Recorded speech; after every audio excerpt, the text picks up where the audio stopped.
Hello dear. जो मेरे पुराने बच्चे हैं वो तो खैर मुझे जानते ही हैं। जो नए बच्चे हैं मैं उन्हें बता दूं कि मेरा नाम डॉक्टर मोहित कुमार साहू है और मैं आप लोगों को अब इस रैपिड रिवीजन कोर्स में केमिस्ट्री पढ़ाने वाला हूं। ठीक है। अच्छा, तो इस रिवीजन कोर्स का अपना बेसिक जो मोटिव है, वो जो इसके पीछे हमारी भावना है, हमारी भावना ये है कि हम लोग यहाँ क्या करेंगे, रिवीजन। रिवीजन का मतलब है फिर से देखना, फिर से देखेंगे। ठीक है। ये इतने दिनों की जो छुट्टी चली बीच में ये कोरोना वायरस की, इसमें एनटीए ने कोई सिलेबस बढ़ाया नहीं है। बढ़ाया नहीं है इसका ये मतलब है कि मैं कुछ भी नया नहीं पढ़ाने वाला हूं। ये चीज आपको दिमाग में रखनी है। हम जो भी चीज पढ़ने वाले हैं ये सब पुरानी चीजें जो आपको ऑलरेडी आती हैं। तो आप इस कोर्स में क्यों जुड़े हैं, हम इस कोर्स में क्यों जुड़े हैं? हम इसलिए जुड़े हैं कि जो चीजें आपको आती हैं आप वो भूल ना जाए। समझ रहे मेरी बात?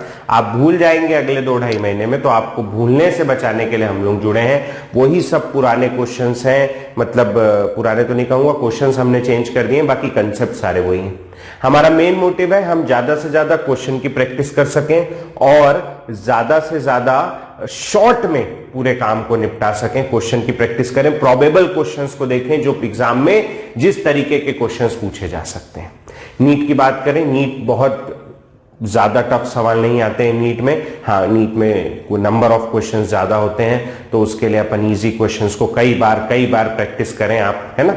और जेईई में आप थोड़ा एक लेवल उठा के क्वेश्चंस को सॉल्व करें, है ना। किस तरीके से हम लोगों ने बांटा हुआ है पूरे इस कोर्स को हम लोगों ने इस तरीके से बांटा हुआ है कि 25 दिन शुरू के हम लोग फिजिकल केमिस्ट्री पढ़ेंगे, उसके बाद के 25 दिन हम लोग ऑर्गेनिक केमिस्ट्री पढ़ेंगे और उसके बाद के 20 दिन हम लोग इनऑर्गेनिक केमिस्ट्री पढ़ेंगे। ठीक है। क्लासेस रोज होंगी, हफ्ते में 7 दिन होंगी। सुबह के टाइम में आपको एक वीडियो लेक्चर अपलोड हो जाएगा, आप वीडियो लेक्चर को देखिए। इस चीज को दिमाग में रखना है कि जब भी आप उस लेक्चर को देखें आपके पास, आपके हाथ में एक कॉपी जरूर हो, एक पेन जरूर हो। कॉपी पेन लेके नोट्स बनाएं और टेबल पे बैठ के पढ़ें। ये नहीं कि मोबाइल है तो चलो लेट के पढ़ ले रहे, वो एटीट्यूड आपको हर्ट करेगा, आपको बहुत परेशानी में डाल देगा। ठीक है। तो कॉपी लें, पेन लें और बाकायदा नोट करते हुए पढ़ें कि सर क्या पढ़ा रहे हैं और क्या क्या चीज काम की है। ठीक है। और क्वेश्चन प्रैक्टिस करें। जब मैं आपको कोई क्वेश्चन दूं तो आप वीडियो को पॉज करें, क्वेश्चन को खुद सॉल्व करने की कोशिश करें और उसके बाद प्ले करके उसके सॉल्यूशन को देखें। ठीक है। इसके अलावा स्टडी मटेरियल आपको मिल चुका है। स्टडी मटेरियल आपके ऐप में ही अपलोड हो चुका है ना। उस स्टडी मटेरियल को देखें जाके, उसमें बहुत शॉर्ट में थ्योरी बताई हुई है ना। हम लोगों ने कोशिश किया जितना कम रख सकें उतना अच्छा है। और कुछ ही सवाल दिए, 50-60 सवाल हम लोग देने की कोशिश कर रहे हैं जो आप, जिससे आपका क्विक रिवीजन हो सके। तो उन क्वेश्चंस को सॉल्व करें। और ऐसा जरूरी नहीं है कि मैं पहले 11th पढ़ाऊंगा फिर 12th पढ़ाऊंगा, ऐसा कुछ भी नहीं। मैं वो टॉपिक लेके चल रहा हूं जो लेके चलना आसान है। जैसे सबसे पहले हम लोग शुरू करेंगे 11th क्लास का some basic concepts of chemistry. Second chapter पढ़ेंगे रेडॉक्स जो उससे मिलता जुलता है। थर्ड चैप्टर अपन चले जाएंगे 12th में और 12th में पढ़ेंगे सॉल्यूशन। फिर उसके बाद आगे ऐसे अपन बदलते जाएंगे, जहां जिस चैप्टर की जरूरत है उसको पढ़ते जाएंगे। ठीक है। बिल्कुल इस चीज को ध्यान में रखना है कि अपना मेन फोकस क्या है, रिवीजन करना और क्वेश्चंस की प्रैक्टिस करना। ठीक है। कुछ नया नहीं सीखना है, अब वो टाइम नहीं है नया सीखने का। जो भी कुछ सिखाना था पहले सीख चुके हैं आप, पहले आपको सिखा दिया। अब है अपने को रिवीजन करना है, जल्दी जल्दी जितने ज्यादा सवाल हो सके उतने ज्यादा सवाल करने। ठीक है। और तो क्या ही है, बस चलिए आइए फिर पढ़ना शुरू करते हैं। किसी को कोई तकलीफ हो तो मुझे व्हाट्सएप, फेसबुक, चिट्ठी लिखो, कुछ भी करो, टेलीग्राम भेजो, है ना। और नहीं तो जैसे वो मुर्गे उर्गे चिल्लाते हैं जोर से, चिल्ला चिल्ला के कुछ भी करके मेरे को लेकिन बताओ आपको क्या प्रॉब्लम है, मेरे को पता चलना चाहिए। ठीक है बेटा। तो आ जाइए, मोल कंसेप्ट हेडिंग डालिए कॉपी में, some basic concepts of chemistry. Some basic concepts of chemistry, ये पहला चैप्टर इस रिवीजन कोर्स का, some basic concepts of chemistry. और इसमें लिखेंगे सबसे पहला कंसेप्ट जो अपन लोग पढ़ने वाले हैं, this is your mole concept. क्या पढ़ने वाले? मोल कंसेप्ट। ठीक है। बेसिक 2-4 चीजें जो काम की है वो देख लेते हैं। सबसे पहले इसकी डेफिनेशन, कई बार सीधा डेफिनेशन पूछ सकता है। तो अच्छा, मोल से ना, मोल से एक बेसिक क्वेश्चन नीट में लिखित में ले लो, आ रहा है, आएगा ही आएगा। एक क्वेश्चन नीट में आ रहा है। जेईई में मोल से डायरेक्ट क्वेश्चन नहीं आएगा, लेकिन मोल के बिना काम होना नहीं, आपको पता ही है ना। चलिए आ जाइए। Definition, 1 mole of a substance, 1 mole of a substance लिखते जाएंगे बेटा, contains as many as particles or entities as there are atoms in exactly 12 gram of 100% pure carbon 12 isotope. ठीक है, डेफिनेशन याद रखने लायक चीज है। 1 mole of a substance contains as many as particles और entities as there are atoms in exactly 12 gram 100% pure carbon 12। 12 gram 100% pure carbon 12, इसको underline कर लेना, ये 12 ग्राम और ये 100% प्योर कार्बन 12 इंपॉर्टेंट है। ठीक है, इसके बाद जो अगली चीज अपने को लगेगी वो लगेगी, क्या लगेगी? Molar mass. मोलर मास क्या होता है? Molar mass is equal to mass of, molar mass यानी क्या? मोल का मास। तो मोलर मास होता है मास of 1 mole of a substance, किसी सब्सटेंस के 1 मोल का मास, उसको क्या बोलते हैं अपन? Molar mass. किसके बराबर होता है मोलर मास? मोलर मास लिख लेंगे बेटा इसके नीचे, molar mass is equal to atomic और मॉलिक्यूलर मास बट इन क्या? Grams, but in grams. Atomic और मॉलिक्यूलर मास अपन लोग रिप्रेजेंट करते हैं काय में? एएमयू में। एएमयू क्या होता है? Atomic mass unit. उसके बारे में क्या है कहानी, वो अपन अभी थोड़ी देर से देखेंगे, या भी देख लेते आओ चलो। तो एएमयू लिख लो, एक एएमयू, 1 मिनट ना बेटा, मच्छर आ रहे। एक एएमयू बराबर होता है 1/12 of mass of carbon 12 atom. Carbon 12 atom का कितना हिस्सा? 1/12। एक एएमयू बराबर हो जाएगा 1/12 इंटू 1.99 10⁻⁻23, या गोली मारो सीधा, तुम वैल्यू याद रखना 1.66 इंटू 10⁻⁻24 ग्राम। इसको ध्यान रखना है, ये बहुत इंपॉर्टेंट है, बहुत ज्यादा इंपॉर्टेंट है। और आपको याद रखना है एक एएमयू बराबर होता है 1/Na ग्राम, ये भी बहुत ज्यादा इंपॉर्टेंट है, हद से ज्यादा इंपॉर्टेंट है। ठीक है, तो इसको ध्यान रख लेंगे। ठीक है जी, हो जाएगा, डन। इतना नोट करिए, फिर उधर से अच्छे से लिखता हूं मैं, नोट कर लीजिए। चलिए बेटा, अब आगे देखेंगे अपन लोग। मोलर मास पढ़ रहे थे, है ना? तो मोलर मास क्या है? मोलर मास होता है एटॉमिक या मॉलिक्यूलर मास इन ग्राम। ठीक है, तो अपन लोग 2 टर्म और यूज करते हैं, है ना, जो टर्म अपने को याद रखना है। पहला है gram atomic mass. Gram atomic mass क्या होता है? ग्राम एटॉमिक मास होता है एटॉमिक मास इन ग्राम। यही मोलर मास को क्या बोलते हैं अपन लोग? ग्राम एटॉमिक मास, अगर एटम के लिए है। और अपन यूज करते हैं ग्राम मॉलिक्यूलर मास। ये क्या होता है? ये होता है मॉलिक्यूलर मास, मॉलिक्यूलर मास इन ग्राम। ठीक है, ये दोनों ही मास होते हैं, this both are mass of 1 mole of a substance, या कह लो दोनों ही क्या है?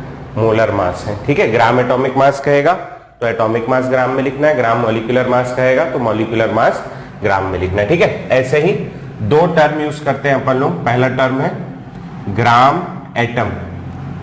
ग्राम एटम का मतलब होता है 1 मोल एटम। ग्राम एटम का मतलब होता है 1 मोल एटम। ऐसे ही एक टर्म यूज करते हैं ग्राम मॉलिक्यूल, जिसका मतलब होता है 1 मोल मॉलिक्यूल, है ना। ऐसे और कई टर्म हो सकते हैं, जैसे आप लिख लिए ग्राम आयन, तो ग्राम आयन का मतलब क्या होगा? 1 मोल आयंस। ठीक है, तो ये 3 टर्म जो हैं ये बहुत ज्यादा इंपॉर्टेंट है, जहां ग्राम एटम कह दिया, मतलब किसकी बात कर रहा है, 1 मोल एटम की। ग्राम मॉलिक्यूल कह दिया तो 1 मोल मॉलिक्यूल की। ग्राम आयन कह दिया तो 1 मोल आयन की। जैसे ऐसे लिखा है मेरे पास 1 gram molecule, 1 gram molecule of chlorine, chlorine लिख दिया, 1 ग्राम मॉलिक्यूल ऑफ क्लोरीन। इसका क्या मतलब होगा, इसका मतलब होगा 1 ग्राम मॉलिक्यूल एक साथ लिखा है, 1 ग्राम मॉलिक्यूल यानी क्या हो गया 1 मोल, 1 मोल ऑफ क्लोरीन का मॉलिक्यूल बोला है। क्लोरीन एटम होता है Cl, क्लोरीन मॉलिक्यूल होता है Cl2, तो हो जाएगा 1 मोल ऑफ क्या Cl2। अगर ऐसा लिखा होता 1 ग्राम एटम ऑफ क्लोरीन, तो 1 ग्राम एटम ऑफ क्लोरीन का मतलब क्या होता बेटा, 1 ग्राम एटम साथ में लिखा है यानी क्या बात कर रहा है 1 मोल एटम बोल रहा है, तो एटम क्लोरीन का कैसा होता है Cl, तो this is 1 mole of Cl। ये बातें भी बहुत ज्यादा इंपॉर्टेंट है, 1 ग्राम मॉलिक्यूल और 1 ग्राम एटम का क्या मतलब है। ठीक है जी, हो जाएगा, कर लोगे, इसको नोट करो, ये इंपॉर्टेंट बातें हैं। फिर अपन मोल के फॉर्मूले देख लेते हैं और उसके बाद में फिर अपन लोग क्वेश्चन सॉल्व करते हैं उससे रिलेटेड। ठीक है, चलिए नोट करिए फिर आगे बढ़ेंगे। चलिए बेटा अब देखेंगे अपन कौन कौन से फॉर्मूले यूज करते हैं मोल निकालने के लिए। तो हेडिंग डालेंगे बेटा formula to calculate number of moles. Number of moles निकालने के क्या क्या फॉर्मूले हैं, तो नंबर ऑफ मोल निकालने के बेसिकली 3 फॉर्मूले, नंबर ऑफ मोल्स के 3, 1 2 और 3 ऐसे लिखेंगे बीच में लिख के। सबसे पहला फॉर्मूला आपको आता है बहुत अच्छे से, बोलिए भैया क्या लिखते हैं अपन लोग, weight in gram divided by क्या, मोलर मास। नॉर्मल क्लासरूम होता जब से अपन पूरा ईयर लॉन्ग कोर्स पढ़ते हैं तो उसमें मैं आपको बताता है फॉर्मूला कहां से आया, मगर फिलहाल इसकी आवश्यकता नहीं है, केवल रिवीजन है, याद रखेंगे weight in gram divided by molar mass. Molar mass क्या होता है, एटॉमिक या एटॉनिक हो गया तो एटॉमिन हो गया सॉरी, है ना, एटॉमिक और मॉलिक्यूलर मास इन क्या भैया ग्राम। तो ये हो गया नंबर ऑफ मोल का पहला फॉर्मूला। दूसरा फॉर्मूला होता है नंबर ऑफ पार्टिकल्स जो भी दिया है डिवाइडेड बाय अवोगैड्रोज नंबर। अवोगैड्रोज नंबर यानी Na कितना होता है अवोगैड्रोज नंबर, अवोगैड्रोज नंबर होता है 6.022 10⁻23। कुछ जगह 6.023 लिखा होता है मगर वो छोटी क्लासेस में था, अपन लोग 6.022 लेते हैं। ठीक है, और तीसरा और बहुत इंपॉर्टेंट फॉर्मूला है volume of gas at NTP और एसटीपी डिवाइडेड बाय 22.4 लीटर और 22400 मिलीलीटर। ठीक है, इस फॉर्मूले को इसलिए ध्यान रखना है, ये फॉर्मूला केवल गैस के लिए है, इसको अच्छे से याद रखें, ये और बाकी चीजों पे नहीं लगता, केवल गैस पे लगेगा। ठीक है, तीनों फॉर्मूले नोट करेंगे और फिर अपन लिखते हैं एनटीपी एसटीपी क्या होता है। चलिए नोट करिए, आइए बेटा अब अपन देखते हैं एनटीपी क्या होता है। एनटीपी होता है नॉर्मल टेम्परेचर प्रेशर। एनटीपी क्या है, नॉर्मल टेम्परेचर प्रेशर, और इसका भाई है, बिल्कुल सगा भाई है, एसटीपी जो होता है standard temperature pressure. Normal temperature pressure और स्टैंडर्ड टेम्परेचर प्रेशर। ठीक है, दोनों ही केसेस में टेम्परेचर सेम होता है। यहां पर भी अपन टेम्परेचर लेते हैं 0 डिग्री सेंटीग्रेड या 273.15 केल्विन। केवल 273 भी ले लोगे तो चलेगा, मगर क्योंकि थ्योरी है तो मैं पूरा लिखा दे रहा हूं 273.15। यहां पर भी टेम्परेचर वही रहेगा 0 डिग्री सेंटीग्रेड या कह लो 273.15 केल्विन। ठीक है जी, टेम्परेचर सेम रहेगा। एनटीपी पे प्रेशर होता है 1 atm। 1 atm जो प्रेशर होता है, ये 1 atm प्रेशर बराबर होता है 101.325 किलो पास्कल के, 101.325 किलो पास्कल के। ठीक है, इस केस में अपन लोग फाइंड करते हैं मोलर वॉल्यूम। मोलर वॉल्यूम क्या होगा भैया बोलो, मोलर वॉल्यूम होगा volume of 1 mole of a substance, किसी सब्सटेंस के 1 मोल का वॉल्यूम। लेकिन अपन क्योंकि गैस के लिए पढ़ रहे हैं तो क्या लिखेंगे, volume of 1 mole of a gas. इसको निकालने के लिए आप इक्वेशन यूज कर सकते हो, पीवी बराबर एनआरटी। प्रेशर आपके पास है 1 atm, वॉल्यूम आप निकालना चाह रहे हो, 1 मोल गैस लेनी है, एन की वैल्यू 1, आर की वैल्यू यूनिवर्सली नोन है, टेम्परेचर क्या लेना है 273.15 केल्विन। जब आप इसको निकाल लेते हो तो यहां पर जो मोलर वॉल्यूम है, ये मोलर वॉल्यूम आता है बेटा 22.4 लीटर। कितना आता है? 22.4 लीटर। ये बहुत इंपॉर्टेंट है, ये याद रखना है। ये कहां पर आता है?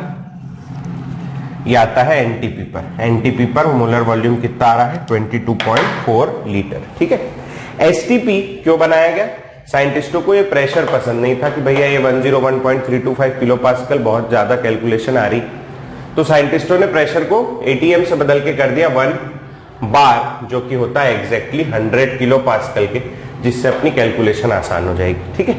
इस केस पे जो मोलर वॉल्यूम होता है, मोलर वॉल्यूम एट एसटीपी जो होता है ये, अब देखिए आपने प्रेशर पहले 101.325 किलो पास्कल था, अब प्रेशर हो गया 100 किलो पास्कल। आपने प्रेशर कम कर दिया, और अगर आप प्रेशर कम कर दोगे तो वॉल्यूम क्या होगा? बढ़ जाएगा। तो यहाँ वॉल्यूम बढ़ जाता है और यहाँ वॉल्यूम आता है 22.7 लीटर। ये 22.7 लीटर याद रखना है, लेकिन केवल सीधे सवाल के लिए। अगर आपसे सीधा डायरेक्टली पूछ लेता है कि volume of 1 mole of a gas eight STP is, और 22.4 भी है और 22.7 भी है ऑप्शन में, तो ज्यादा करेक्ट कौन सा होगा? 22.7। कब? जब सीधा पूछे। लेकिन अगर मोल कंसेप्ट से रिलेटेड अपन कोई कैलकुलेशन कर रहे हैं जिसमें अपने को गैस दिया है, मोल निकालने बोल रहा है, तो अपन 22.7 नहीं लेते हैं। चाहे एनटीपी पे दिया हो चाहे एसटीपी पे दिया हो, हम लोग हर बार कितना लेते हैं बेटा? 22.4। इसको ध्यान रखना है। ठीक है जी। ये नोट कर लीजिए तीनों फॉर्मूले, एक बार ऊपर से नीचे तक रिवाइज कर लीजिए। क्वेश्चन करा रहा हूं, क्वेश्चन करना शुरू करेंगे। चलिए बेटा, अब लिखेंगे question. Which of the following contains maximum number of moles? Which of the following contains maximum number of moles? इसमें 6 ऑप्शन दिए हैं, मैं और देना चाहता था मगर मेरे पास जगह नहीं थी करके मैं रुक गया। लिखना शुरू करिए। पहला है 56 ग्राम ऑफ N2, दूसरा लिखेंगे 56 ग्राम ऑफ N2 के बाद लिखेंगे दूसरा 51 ग्राम of NH3, 51 gram of NH3। तीसरा है 66 ग्राम्स ऑफ CO2, तीसरा है 66 ग्राम्स ऑफ CO2। चौथा है 100 ग्राम्स ऑफ SO3, चौथा है बेटा 100 ग्राम्स ऑफ SO3। पांचवा है 12.044 इंटू 10⁻22 इलेक्ट्रॉन्स, 12.044 इंटू 10⁻22 इलेक्ट्रॉन्स।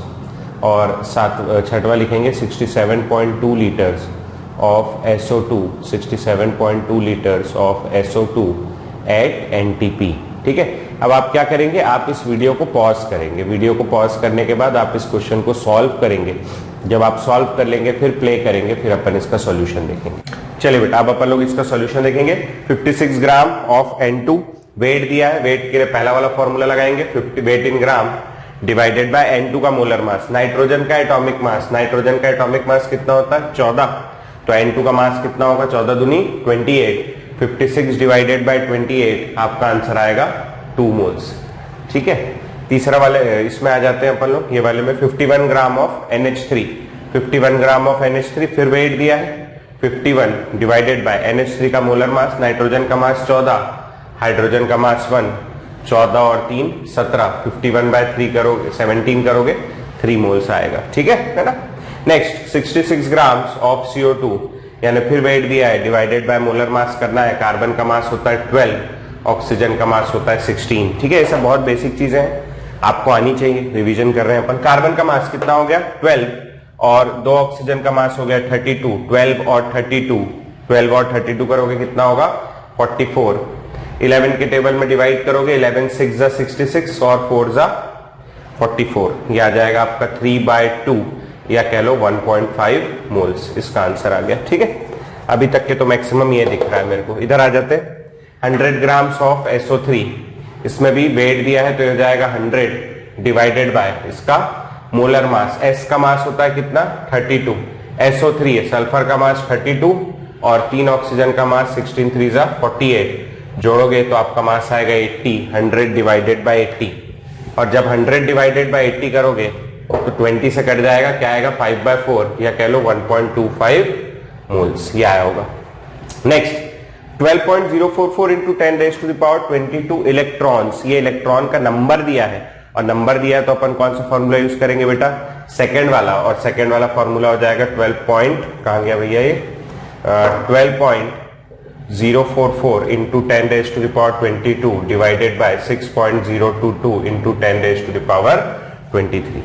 ये दिख रहा है 2 टाइम्स आएगा, 2 इंटू 10⁻22 में से 23 गया तो क्या बचेगा -1 या कह लो 0.2 मोल्स। ठीक है, next 67.2 litres of SO2 at NTP. SO2 एक गैस है और गैस है तो ये फॉर्मूला लग जाएगा, और फॉर्मूला लग जाएगा तो आपका क्या आंसर आएगा 67.2 डिवाइडेड बाय कौन सा formula 22.4 volume of gas at NTP divided by 22.4 divide करोगे तो आपका आंसर आएगा 3 मोल्स। ठीक है, दो आंसर होंगे, एक F वाला होगा 3 मोल्स और एक B वाला होगा 3 मोल्स। समझ में आया कैसे किया? ठीक है, बहुत इजी कर लोगे। चलो नोट करो, फिर अगला क्वेश्चन करेंगे। चले बेटा, अब अगला सवाल लिखेंगे, question number 2। The largest number of molecules, the largest number of molecules is in, the largest number of molecules is in.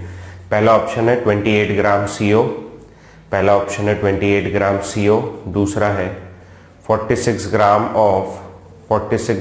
Of C2H5OH ethyl alcohol, 46 gram of C2H5OH। तीसरा लिखेंगे बेटा 54 ग्राम ऑफ H2O, तीसरा है 54 gram of H2O। चौथा लिखेंगे 44.8 litres of SO2 gas at NTP, 44.8 litres of SO2 gas at NTP। अगला लिखेंगे बेटा 11.2 litre of NH3 gas at NTP, अगला लिखेंगे 11.2 litres of NH3 gas at NTP। और लास्ट है F वाला 6.022 into 10⁻22 molecules, 6.022 into 10⁻22 molecules of CO2। ठीक है, सॉल्व करिए बेटा। चलो भाई आ जाओ, इसका सॉल्यूशन देख लेते हैं, बहुत इजी सवाल है। 28 ग्राम ऑफ CO2, सबसे पहले मोल्स निकालना जरूरी है, तो मोल्स कैसे निकलेगा बेटा 28 डिवाइडेड बाय CO का मोलर मास, कार्बन का मास 12, ऑक्सीजन का मास 16, कितना हो जाएगा 28, ये आ गया आपका 1 मोल। अब एक मोल में कितने पार्टिकल होते हैं Na होते हैं, तो इसके अंदर 1 मोल आ रहा है तो इसके अंदर कितने पार्टिकल होंगे Na मॉलिक्यूल्स होंगे। ठीक है, पहले वाले में आ गए कितने Na मॉलिक्यूल्स। नेक्स्ट C2H5OH का भी मास दिया है तो इसके मोल्स निकाल लेते हैं। वेट इन ग्राम हो गया 46 डिवाइडेड बाय C2H5OH का मोलर मास, C2H5OH 12 दूनी 24, 5 और 1 6 और ऑक्सीजन का 16, तो ये हो गया आपका 46। ठीक है, 46 डिवाइडेड बाय 46, इसका आंसर आ गया 1 मोल। और 1 मोल है अगर, तो फिर से अगेन इसमें कितने मॉलिक्यूल होंगे Na मॉलिक्यूल्स, तो पहले और दूसरे में सेम Na मॉलिक्यूल्स आए। तीसरा वाला 54 ग्राम वाटर, मोल्स निकालेंगे, weight in gram divided by molar mass, H2O का मोलर मास कितना होगा 18। ठीक है, डिवाइड करोगे आप, इसमें आंसर आएगा 3 मोल। 3 मोल यानी कितने पार्टिकल्स हो गए इसके पास, 1 मोल में कितने होते हैं Na, तो 3 मोल में कितने होंगे 3 Na मॉलिक्यूल्स, कितने होंगे बोलो 3 Na मॉलिक्यूल्स। समझ में आया यहां तक के? तो अभी इन तीनों में तो ये बड़ा दिख रहा है। अगला 44.8 litres of SO2 gas at NTP, कौन सा फॉर्मूला लगेगा बोलो, volume of gas divided by क्या 22.4 लीटर लगेगा।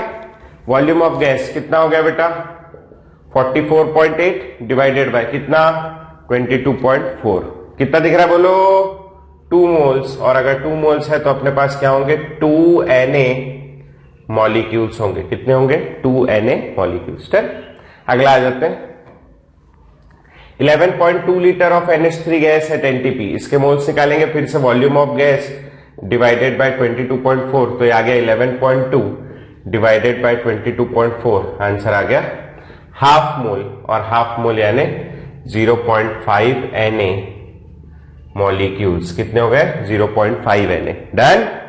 अभी तक इन पांचों में सबसे ज्यादा अपने को कौन सा नजर आ रहा है भैया, ये वाला 3 Na। नेक्स्ट 6.022 इंटू 10⁻22, इसके मोल्स निकाल लो अगर निकालना चाहते हो, वैसे तो नंबर ही दिया है ना, निकाल लेते हैं। इसके मोल्स आ जाएंगे 6.022 इंटू 10⁻22 डिवाइडेड बाय 6.022 इंटू 10⁻23, आपके पास आ गया 10⁻⁻1 या कह लो 0.1 मोल। और 0.1 मोल है यानी 0.1 Na क्या आ गया बेटा बोलो मॉलिक्यूल्स। डन। अब आप बोलो सबसे ज्यादा किस पे दिख रहा है मॉलिक्यूल का नंबर, किसके पास है सबसे ज्यादा, थर्ड वाले के पास, तो अपना आंसर हो गया थर्ड। ये मॉलिक्यूल्स हो गया। अगले क्वेश्चन में एटम निकालेंगे, नोट करिए। अगला सवाल लिखेंगे बेटा, विच of the following contains minimum number of atoms, which of the following contains minimum number of atoms. Number 1 is 18 gram of C6H12O6 यानी ग्लूकोज, 18 ग्राम ऑफ ग्लूकोज। अगला 68.4 grams, 68.4 grams of sucrose, 68.4 grams of sucrose. अगला 4.4 litre, 4.48 litre of C4H10 gas, 4.48 litre of C4H10 gas at NTP। अगला लिखेंगे बेटा 2.24 litre, 2.24 litre of H2O, 2.24 litre of H2O at NTP। ये वाले questions ना सारे solve करेंगे। कैसे सॉल्व करना है, आप सबसे पहले नंबर ऑफ मोल्स निकालिए, फिर नंबर ऑफ मॉलिक्यूल्स निकालिए और फिर उसके बाद नंबर ऑफ एटम्स निकलेगा। ट्राई करिए, मैं बताता हूं। चलिए बेटा शुरू करते हैं, बहुत इजी क्वेश्चन है। सबसे पहले निकालेंगे नंबर ऑफ मोल्स। मोल्स कैसे निकलेगा, वेट दिया, क्या करेंगे, weight in gram divided by molar mass. अब C6H12O6 is glucose, molar mass मैं निकाल दे रहा हूं, रफ में मिटा दूंगा बाद में। 12 इंटू 6 हो गया 72, 12 हाइड्रोजन का 12, 16 इंटू 6 हो गया 96। ये जोड़ोगे तो ये हो गया आपका 2 2 4 6 10, हासिल 1 8 9 और 9 18, 180 होता है इसका मोलर मास। इसको ना लर्न बाय हार्ट कर लो, दिल से याद कर लो अपने, ठीक है नहीं, बिल्कुल दिल में बसा लो, दिल में बसा लो, छोड़ो मार्जिन के ऊपर लिख लो पहले। Molar mass of glucose is equal to कितना, 180, याद रखना, ये आ गया 1/10 मोल्स। ठीक, next number of molecules, number of moles आ गए, नंबर ऑफ मॉलिक्यूल्स बताओ। एक मोल में कितने मॉलिक्यूल्स होते हैं बेटा, Na, तो 1/10 मोल में कितने होंगे, Na/10 क्या हो गए आपके पास, मॉलिक्यूल्स हो गए। ठीक, नेक्स्ट नंबर ऑफ एटम्स निकालेंगे अपन लोग, तो जो नंबर ऑफ एटम्स पूछा वहां आ जाते हैं। अब आप देखिए एक मॉलिक्यूल में, एक मॉलिक्यूल, एक C6H12O6 में 6 6 12 और 12, 6 6 12 और 12 कितने हो गए, 24 एटम है। एक मॉलिक्यूल में कितने एटम है बेटा, 24। तो Na/10 मॉलिक्यूल्स में कितने होंगे बोलो, 24 इंटू Na/10 क्या एटम्स, या कह लो ये कितना आ जाएगा 24/10, या कह लो 2.4 Na एटम्स। ये आ गया बेटा आपका नंबर ऑफ एटम्स, इसको ध्यान रखना है, पहले वाले का आ गया। नेक्स्ट आगे बढ़ेंगे सेकंड वाले में। सेकंड वाले में दिया 68.4 ग्राम सुक्रोज। सबसे पहले इसके मोल्स निकाल लेते हैं। मोल्स का formula wait in gram divided by molar mass. अब वैसे तो सबको पता ही है इसका मोलर मास, लेकिन कुछ हमारे भाई बहन ऐसे भी हैं जिनको इनका फॉर्मूला ही नहीं पता, तो मैं फॉर्मूला बता दूं। सुक्रोज होता है C12H22O11, ये सुक्रोज C12H22O11। तो 12 कार्बन का मास 12 जा कितना 144, 22 हाइड्रोजन का मास 22 और 11 ऑक्सीजन का मास 11 इंटू 16 कितना आ जाएगा 176। ठीक है, आप इसको जोड़ोगे, ये हो गया आपका 6 और 6 12, कैरी ओवर 1 5 और 2 7 और 7 14, कैरी ओवर 1 342। ठीक है, ये भी इस कोर्स में पहली और आखिरी बार बता रहा हूं मैं कि सुक्रोज का मास कितना होता है 342, ये आपको याद रखना है। ठीक, वो भी मार्जिन के ऊपर लिख लो, ग्लूकोज के नीचे इसका मास 342 है। अच्छा जी, ये हो गया 684 डिवाइडेड बाय 342 इंटू 1/10, वो एक डेसिमल हटाया 10 नीचे डाल दिया। देखो भैया 3 का 6, 4 का 8, 2 का 4 कितना है डबल, ये आ गया आपके पास 2 डिवाइडेड बाय 10 मोल्स है या 0.2 मोल्स है। ठीक है, नेक्स्ट नंबर ऑफ मॉलिक्यूल्स निकालना है।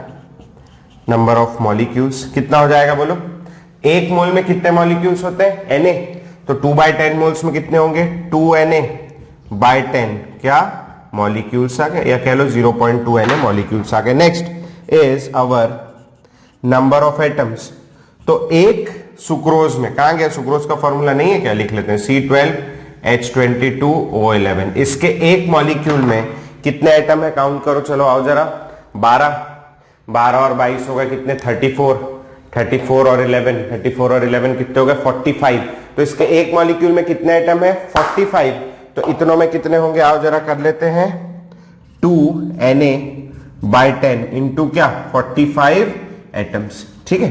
45 इंटू 2 90/10 यानी 9Na एटम्स आ गए अपने पास। अपने को क्या निकालना है, मिनिमम नंबर।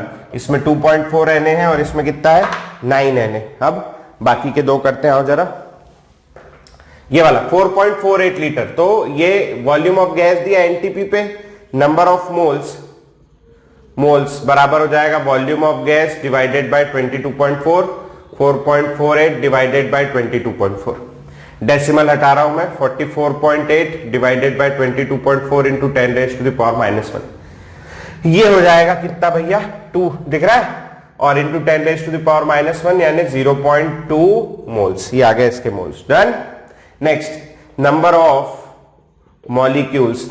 मॉलिक्यूल्स हो जाएगा कितना भैया बोलो, 0.2 Na, क्योंकि एक मोल में कितने मॉलिक्यूल्स होते हैं जी, फिर से बोलेंगे कितने होते हैं, Na, तो 0.2 मोल्स में कितने होंगे, 0.2 Na। Now C4H10 gas, methane gas है, C4H10 गैस, इस गैस के एक मॉलिक्यूल में कितना एटम है, 4 और 10 यानी 14।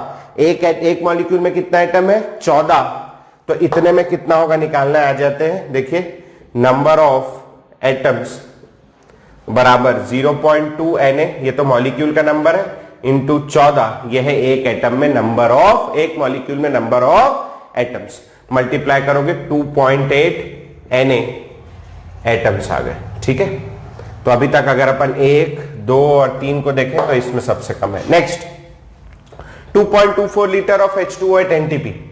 ये अगर आपने ऐसा निकाला इसके मोल्स, 2.24 डिवाइडेड बाय 22.4, क्योंकि एनटीपी पे दिया है तो ये सरासर गलत है। अब क्यों सरासर गलत है, इसलिए गलत है क्योंकि आप पीछे देखो कॉपी में, अभी बताया, आज ही बताया कि ये जो फॉर्मूला है volume of gas at NTP divided by 22.4 litre है ना, या 22400 ml, ये केवल और केवल किसके लिए वैलिड है, गैस के लिए। स्टार भी बनाया था हरे रंग से, मेरे को याद है, किसके लिए वैलिड है, केवल गैस के।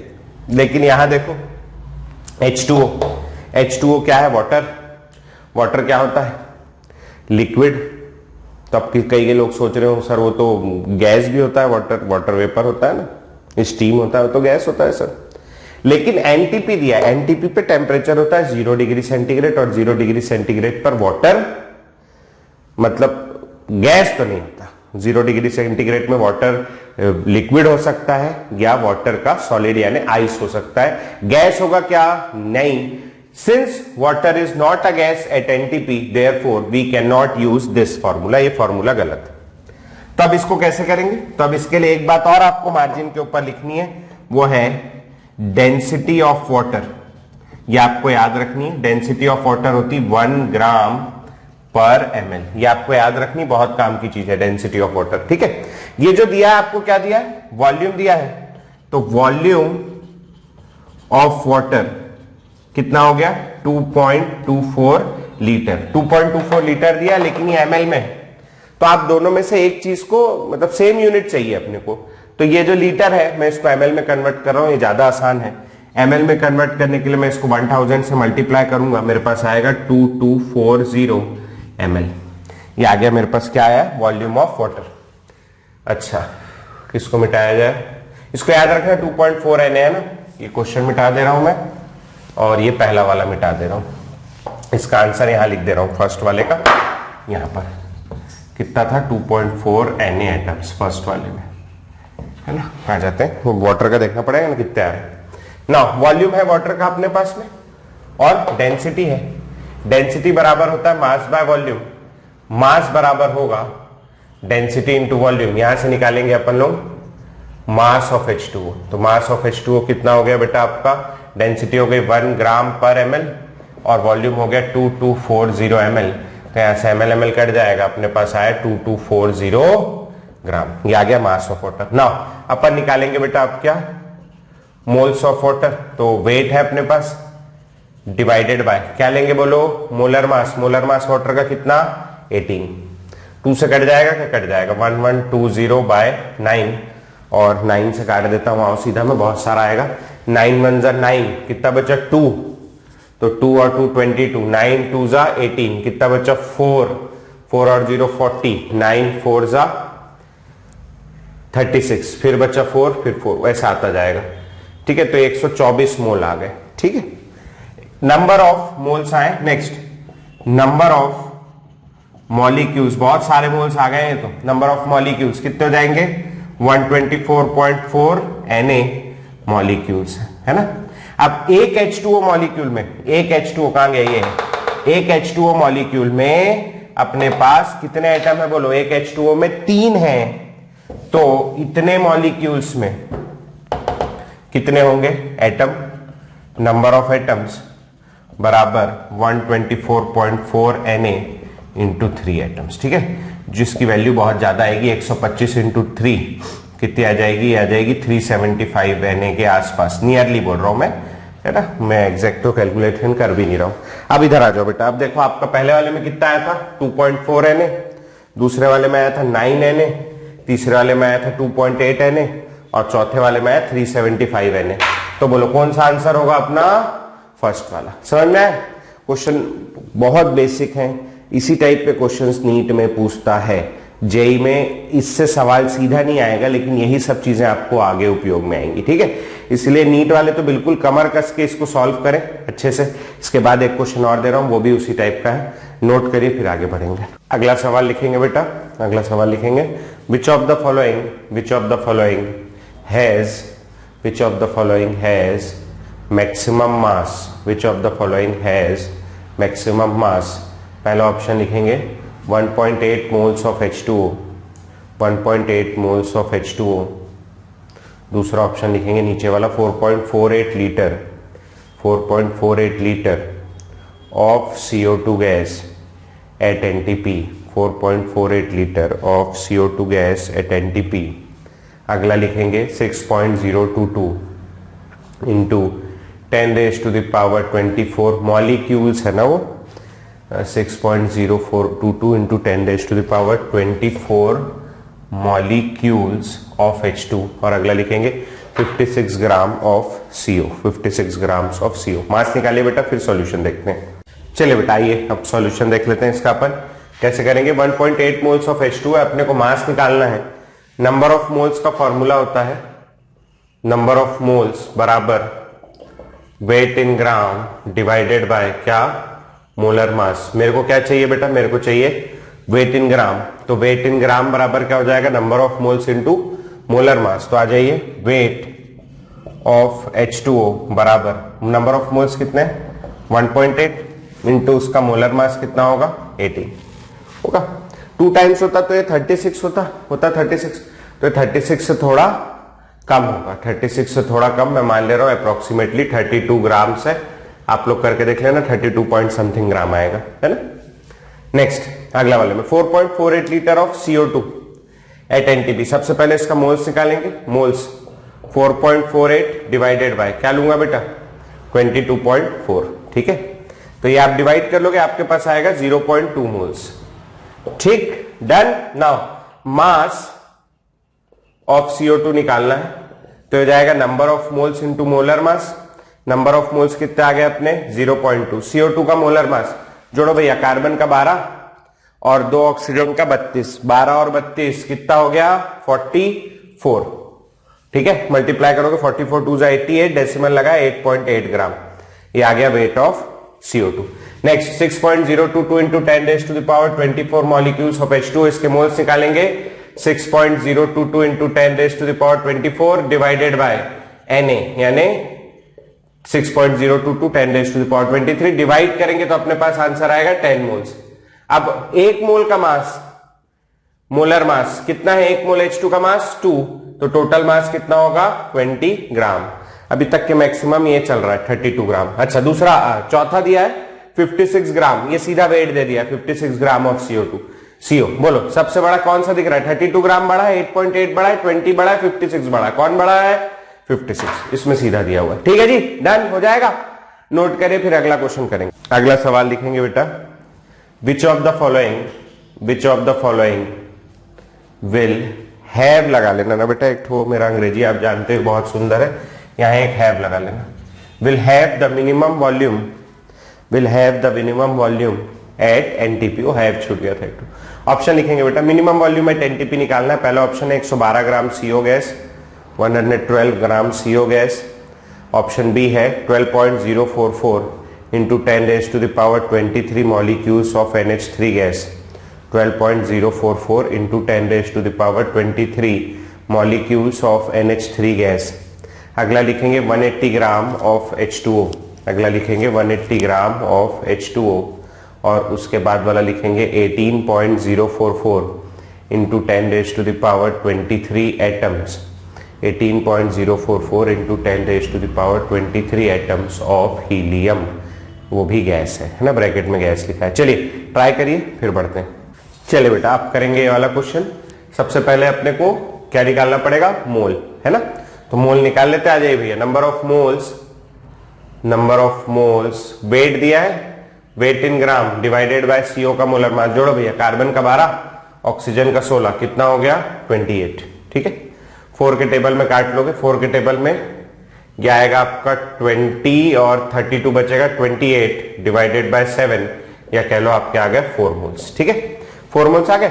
अब आपको एक चीज दिमाग में याद रखनी है, एनटीपी एचटीपी पे किसी भी गैस के 1 मोल का वॉल्यूम फिक्स है। एनटीपी एचटीपी पे किसी भी गैस के 1 मोल का वॉल्यूम फिक्स है, और वो कितना होता है बेटा? 22.4 litre.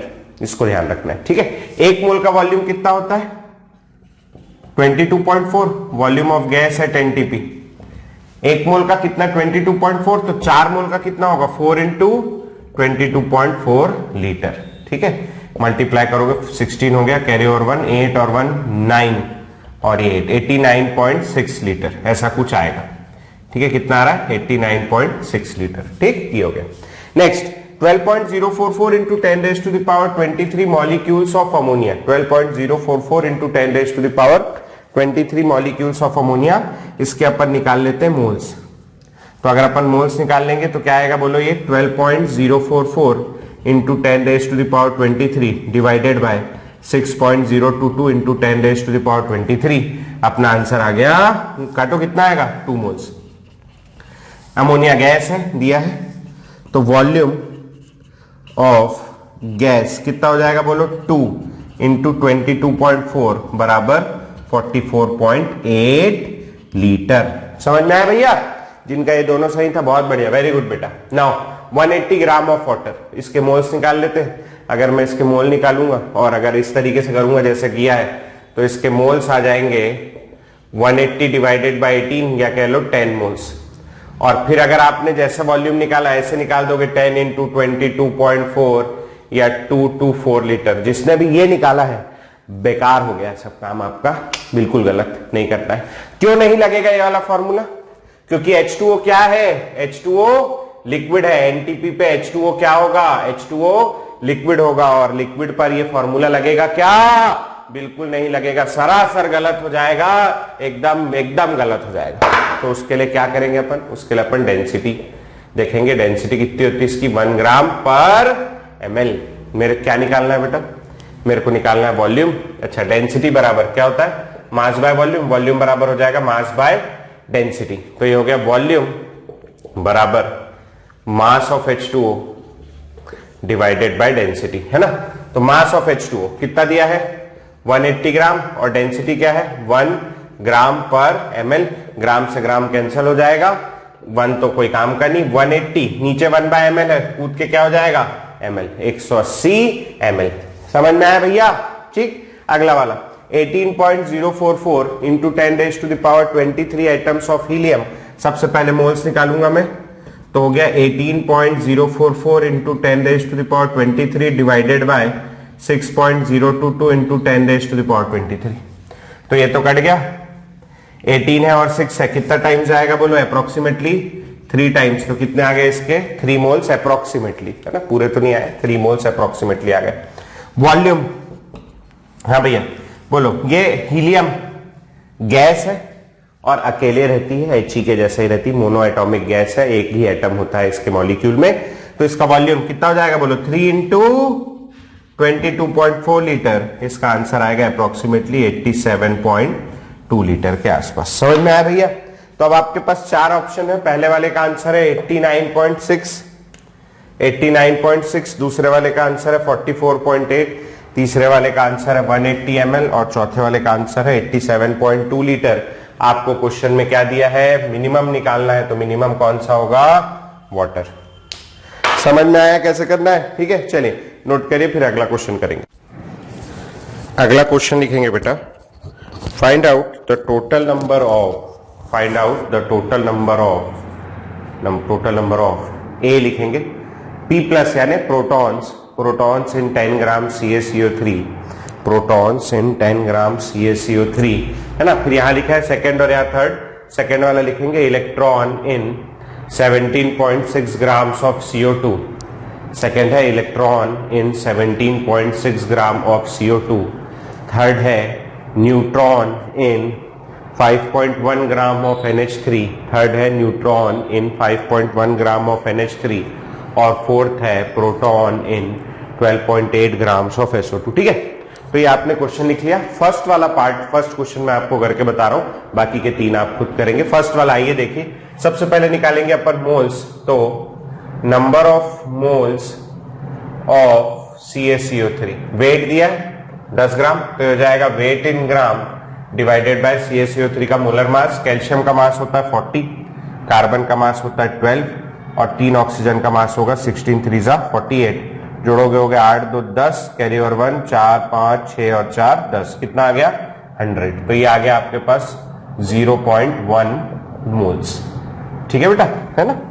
Now number of molecules, वैसे तो नहीं कहना चाहिए क्योंकि आयनिक कंपाउंड है, आयनिक कंपाउंड के लिए फॉर्मूला यूनिट कहते हैं, मॉलिक्यूल्स नहीं कहते, मगर अब मैं तुम्हें वो सब समझाऊं कोई काम की चीज है नहीं, जो इसलिए फिलहाल मैं मॉलिक्यूल्स ही ले रहा हूं। नंबर ऑफ मॉलिक्यूल्स हो गया 0.1 Na, क्योंकि एक मोल में कितने मॉलिक्यूल होते हैं, Na। ठीक, नाउ आ जाते हैं प्रोटॉन निकालने के लिए। नंबर ऑफ प्रोटॉन, एक चीज जो आपको बिल्कुल दिमाग में लिख लेनी है अच्छे से, दिमाग कहां होता है, दिमाग ऊपर की ओर होता है ना, तो वैसे आप मार्जिन के ऊपर लिखो नंबर ऑफ प्रोटॉन्स बराबर atomic number, number of protons बराबर एटॉमिक नंबर बराबर Z।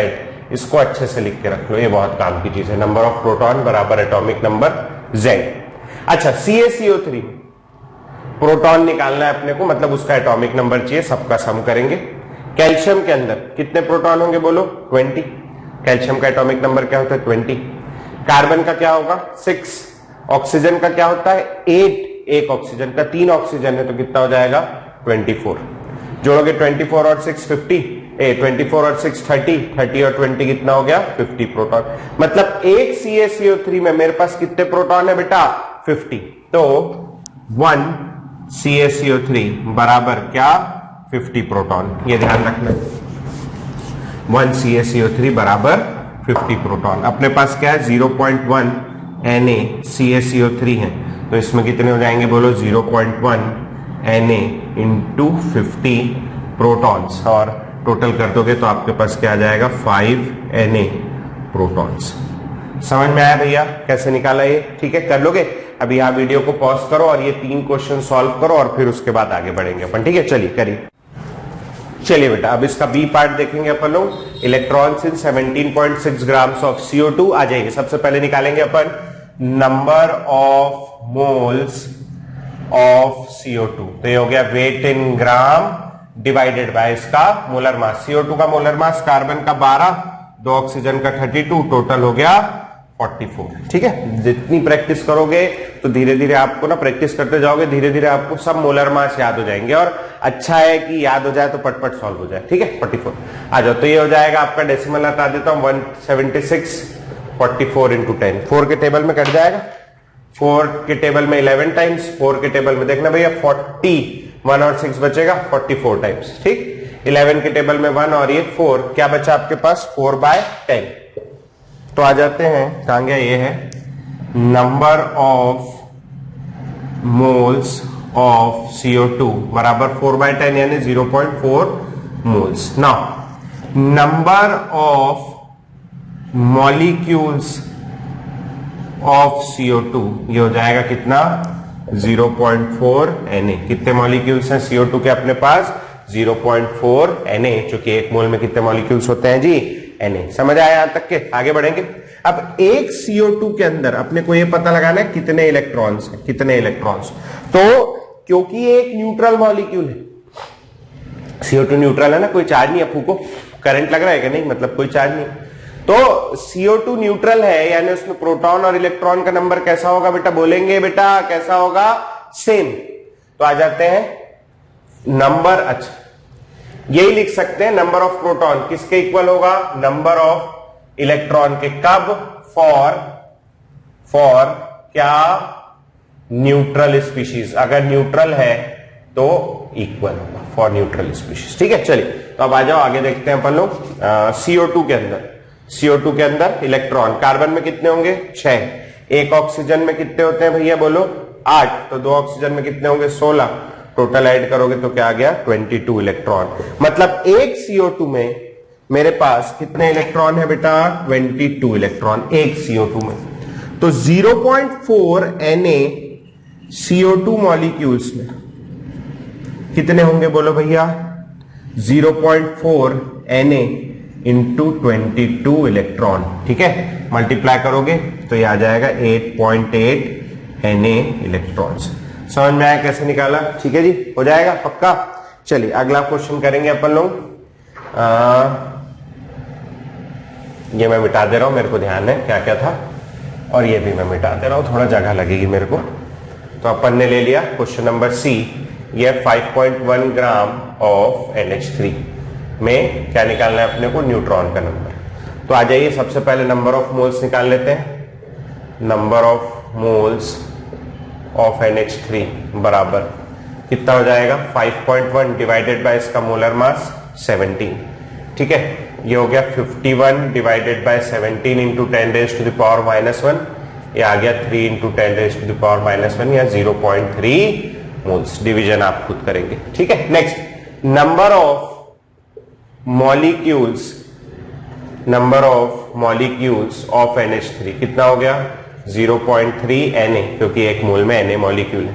Now number of neutrons कैसे निकालते हैं, तो नंबर ऑफ न्यूट्रॉन्स निकालने का फॉर्मूला ये आप याद रखना, मार्जिन के ऊपर लिखेंगे बेटा इसको भी, mass number minus atomic number, mass number minus atomic number. ठीक है, अपन एटॉमिक स्ट्रक्चर पढ़ेंगे तो पढ़ाऊंगा, mass number minus atomic number, इसको ध्यान रखना।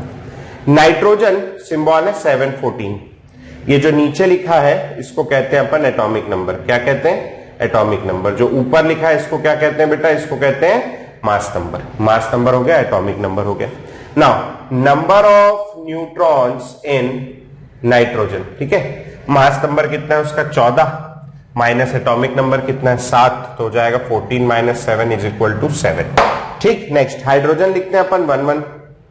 अब अगर मैं नंबर ऑफ न्यूट्रॉन्स निकालने जाऊं हाइड्रोजन में तो क्या हो जाएगा 1 माइनस 1 बराबर 0। ये बहुत अच्छी बात है, दुनिया के सभी एटम्स में 3 सब एटॉमिक पार्टिकल ढूंढे गए हैं। कौन कौन से, प्रोटॉन, इलेक्ट्रॉन, न्यूट्रॉन। केवल कौन है ऐसा, हाइड्रोजन, जिसके अंदर न्यूट्रॉन की संख्या क्या होती है 0। इस पर्टिकुलर आइसोटोप में कितनी होती है 0, इसको ध्यान रखना है। ठीक है भैया। नाउ टोटल न्यूट्रॉन्स इन NH3 के अंदर टोटल न्यूट्रॉन तो कितने हो जाएंगे बोलो भैया, 7 हो गए किसके, आपके नाइट्रोजन के, प्लस 3 हाइड्रोजन में 0, 3 इंटू 0, तो टोटल आ गए 7 न्यूट्रॉन। तो एक NH3 में कितने न्यूट्रॉन है मेरे पास 7। ठीक है, अच्छा ये नोट जिन्होंने नहीं किया होगा थोड़ा सा रिवर्स करके नोट कर लेना, मैं मिटा रहा हूं, मिटा दिया मैंने अब। ठीक है जी, चलिए ये अच्छा है कि यहां अपने को किसी के लिए रुकना नहीं है कि भैया तो लिखा नहीं लिखा, नहीं क्लास में पूछते रहो लिख लिया, वो है नहीं। ठीक है, बाकी कोई बात नहीं। चलिए आइए पढ़ाई करें, बहुत ज्यादा जरूरी है, नीट देना है, जेई देना है ना, बहुत सारा काम है, इसको ध्यान रखना ना। चलो तो इधर आ जाओ, एक NH3 मॉलिक्यूल में मेरे पास 7 न्यूट्रॉन है, और मेरे पास कितने NH3 के मॉलिक्यूल हैं ये 0.3 Na, तो 0.3 Na NH3 मॉलिक्यूल में मेरे पास क्या होगा 0.3 Na इंटू 7 न्यूट्रॉन, या कह लो 2.1 Na न्यूट्रॉन। समझ में आई बात, ठीक है। आगे बढ़ेंगे, क्वेश्चन नंबर डी वाला जो सवाल है, डी वाला क्या था 12.8 grams of SO2, 12.8 grams of SO2 था। ठीक है, तो 12.8 ग्राम SO2 था। इसमें क्या करेंगे अपन लोग, मोल्स निकालेंगे, moles of SO2, weight in gram divided by, इसका मोलर मास होगा 64, सल्फर का 32 और 2 ऑक्सीजन का 32, 32 कितना हो गया 64। इसको लिख रहा हूं मैं 128 डिवाइडेड बाय 64 इंटू 10⁻⁻1, यह आ जाएगा 0.2 मोल्स। आप कर लेना डिवाइड। इसमें मेरे को निकालना है प्रोटॉन, तो आ जाते एक SO2 में कितने प्रोटॉन है मेरे पास। सल्फर का एटॉमिक नंबर कितना होता है बेटा 16, सल्फर का एटॉमिक नंबर क्या होता है 16, तो 16 हो गए किसमें सल्फर में, और 2 इंटू ऑक्सीजन में कितने होंगे 8, उसका एटॉमिक नंबर 8 है, तो टोटल मेरे पास कितने आ गए 32 प्रोटॉन। एक SO2 में कितने प्रोटॉन है 32, और मेरे पास कितना SO2 है बेटा, मेरे पास है कहां गया भाई 0.2 मोल्स, तो 0.2 NaSO2 मॉलिक्यूल्स में मेरे पास कितने होंगे बेटा 32 इंटू 0.2 Na प्रोटॉन्स, ये आपका आंसर आ गया 6.4 Na प्रोटॉन्स। समझ में आया कैसे किया मैंने, ठीक है, हो जाएगा। चलिए नोट करिए, फिर अगला क्वेश्चन करते हैं। तो अगला सवाल लिखेंगे, m gram of a substance, m gram of a substance when vaporized, m gram of a substance when vaporized occupies a volume of 5.6 liter, occupies a volume of 5.6 liters at NTP, occupies a volume of 5.6 liter at NTP. The molecular mass of the substance, the molecular mass of the substance will be, the molecular mass of the substance will be। आओ बेटा देखें अब इसको कैसे solve करेंगे, बहुत आसान है। सबसे पहले अपने को दिया है mass of substance, mass of substance कितना दिया है m ग्राम दिया है, और वॉल्यूम एट NTP कितना दिया है बेटा 5.6 लीटर। ठीक है, तो मैं सबसे पहले निकालने जा रहा हूं नंबर ऑफ मोल्स। कैसे निकाल सकता हूं, weight in gram divided by, मैंने एज्यूम कर लिया मोलर मास, क्या मान लेता हूं पहले मोलर मास मान लेता हूं, let molar mass is equal to x, तो यहां से आ जाएगा number of moles weight in gram divided by molar mass. और एक और तरीके से मैं नंबर ऑफ मोल्स निकाल सकता हूं, क्योंकि मेरे को वॉल्यूम दिया है NTP पे, तो क्या हो जाएगा 5.6 डिवाइडेड बाय 22.4। एक नंबर ऑफ मोल्स ऐसे निकाल सकता हूं, एक नंबर ऑफ मोल्स ऐसे निकाल सकता हूं, दोनों एक दूसरे के इक्वल होंगे, तो यहां से आ जाएगा m/x बराबर, इसको डिवाइड करोगे 1/4 आएगा बेटा। ठीक है, x अपने को चाहिए मोलर मास, तो x बराबर आ जाएगा 4m। समझना है, बहुत इजी बहुत इजी। ठीक है, एसी टाइप का एक क्वेश्चन और दे रहा हूं, वो खुद सॉल्व करेंगे। चलिए नोट करिए।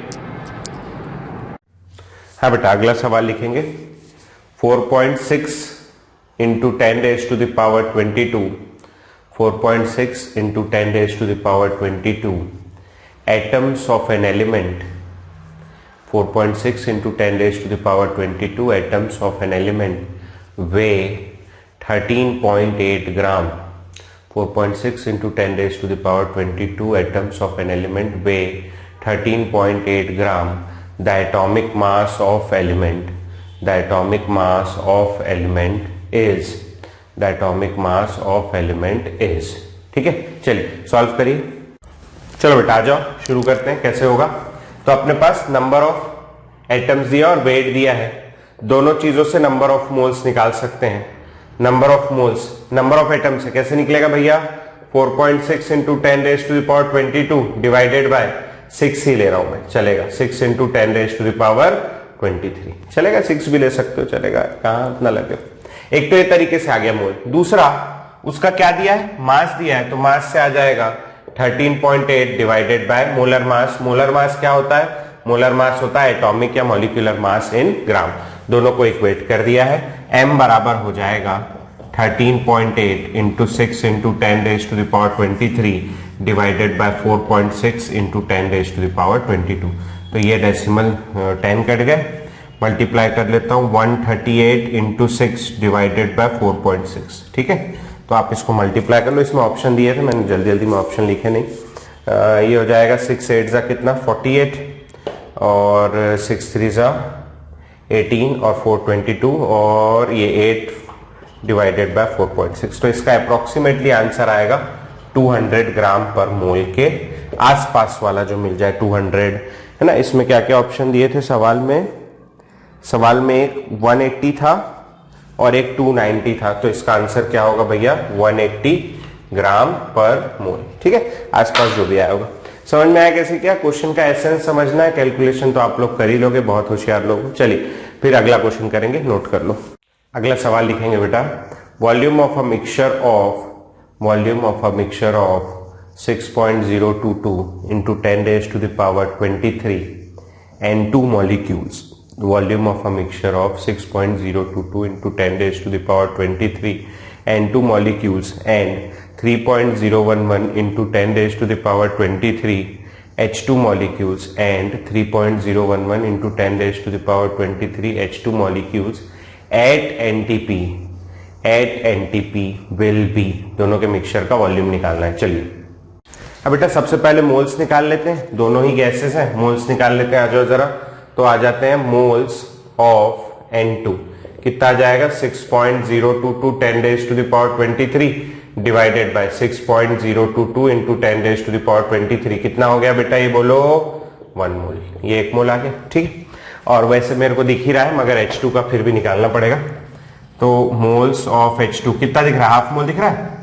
3.011 into 10 raised to the power 23 divided bye 6.022 into 10 raised to the power 23, कितना आ गया? Half mole. ठीक है, now total moles of gas के टोटल मोल्स कितने हो गए? 1 मोल इसका हो गया और हाफ मोल इसका हो गया, या कह लो आपके पास कितने हैं? 3/2 या 1.5 मोल्स, ये इतने मोल्स हो गए।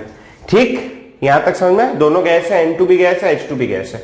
Now volume of 1 mole gas at NTP कितना होता है? किसी भी गैस के 1 मोल का वॉल्यूम 22.4 लीटर, याद रखना है। Therefore volume of 3/2 mole gas at NTP कितना हो जाएगा? 3/2 इंटू 22.4 लीटर। आप सॉल्व करोगे 33.6 लीटर, ये आपका आंसर आ जाएगा। समझ में आया? बहुत इजी सवाल, बहुत इजी सवाल। एक अलग कैटेगरी का सवाल दे रहा हूं इसके बाद, इसको नोट करिए फिर करेंगे। चलिए बेटा अब अपन लोग लिखेंगे अगला सवाल। तो अगला सवाल है, the actual mass of one molecule of CO2, the actual mass of one molecule of CO2 is, पहला ऑप्शन है 7.31 into 10 raised to the power -3 ग्राम। पहला ऑप्शन है 7.31 into 10 raised to the power -3 ग्राम। दूसरा ऑप्शन है 3.65 into 10 raised to the power -23, sorry पहले वाले में -23 ग्राम। अगला ऑप्शन है 1.01 into 10 raised to the power -23 ग्राम। अगला ऑप्शन है 1.01 into 10 raised to the power -23 ग्राम। और ऑप्शन अगला है 2.01 into 10 raised to the power -23 ग्राम। दिमाग लगाएंगे बेटा, फिर आगे बढ़ेंगे अपन। इस क्वेश्चन को सॉल्व करने के बेटा अपने पास 2 मेथड है। ठीक है, एक एक करके देखेंगे। अपन क्या जानते हैं? अपन जानते हैं actual mass of one molecule का मास, यानी मॉलिक्यूलर मास पूछ रहा है, तो अपन जानते हैं molecular mass of CO2 is equal to क्या है? 44। अब ये 44 क्या है? 44 ग्राम का एक मॉलिक्यूल होगा क्या? 44 ग्राम, समझ रहे हो?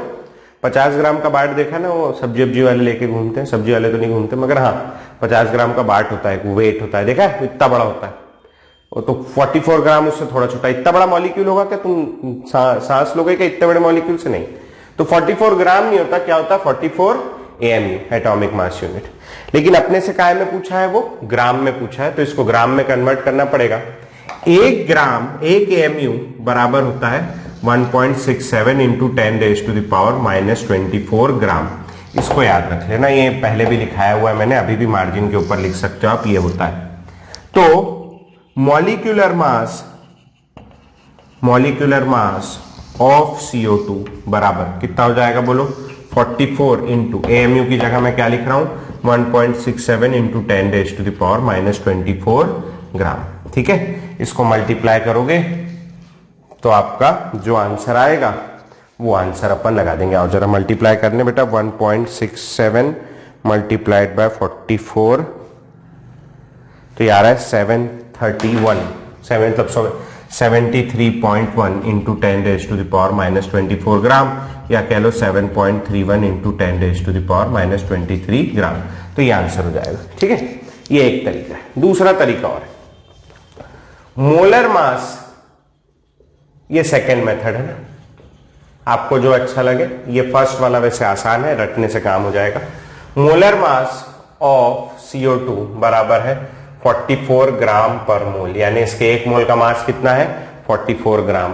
एक मोल की जगह मैं लिख सकता हूं मास ऑफ NaCO2 मॉलिक्यूल्स बराबर कितना हो गया भैया 44 ग्राम, बोल सकता हूं।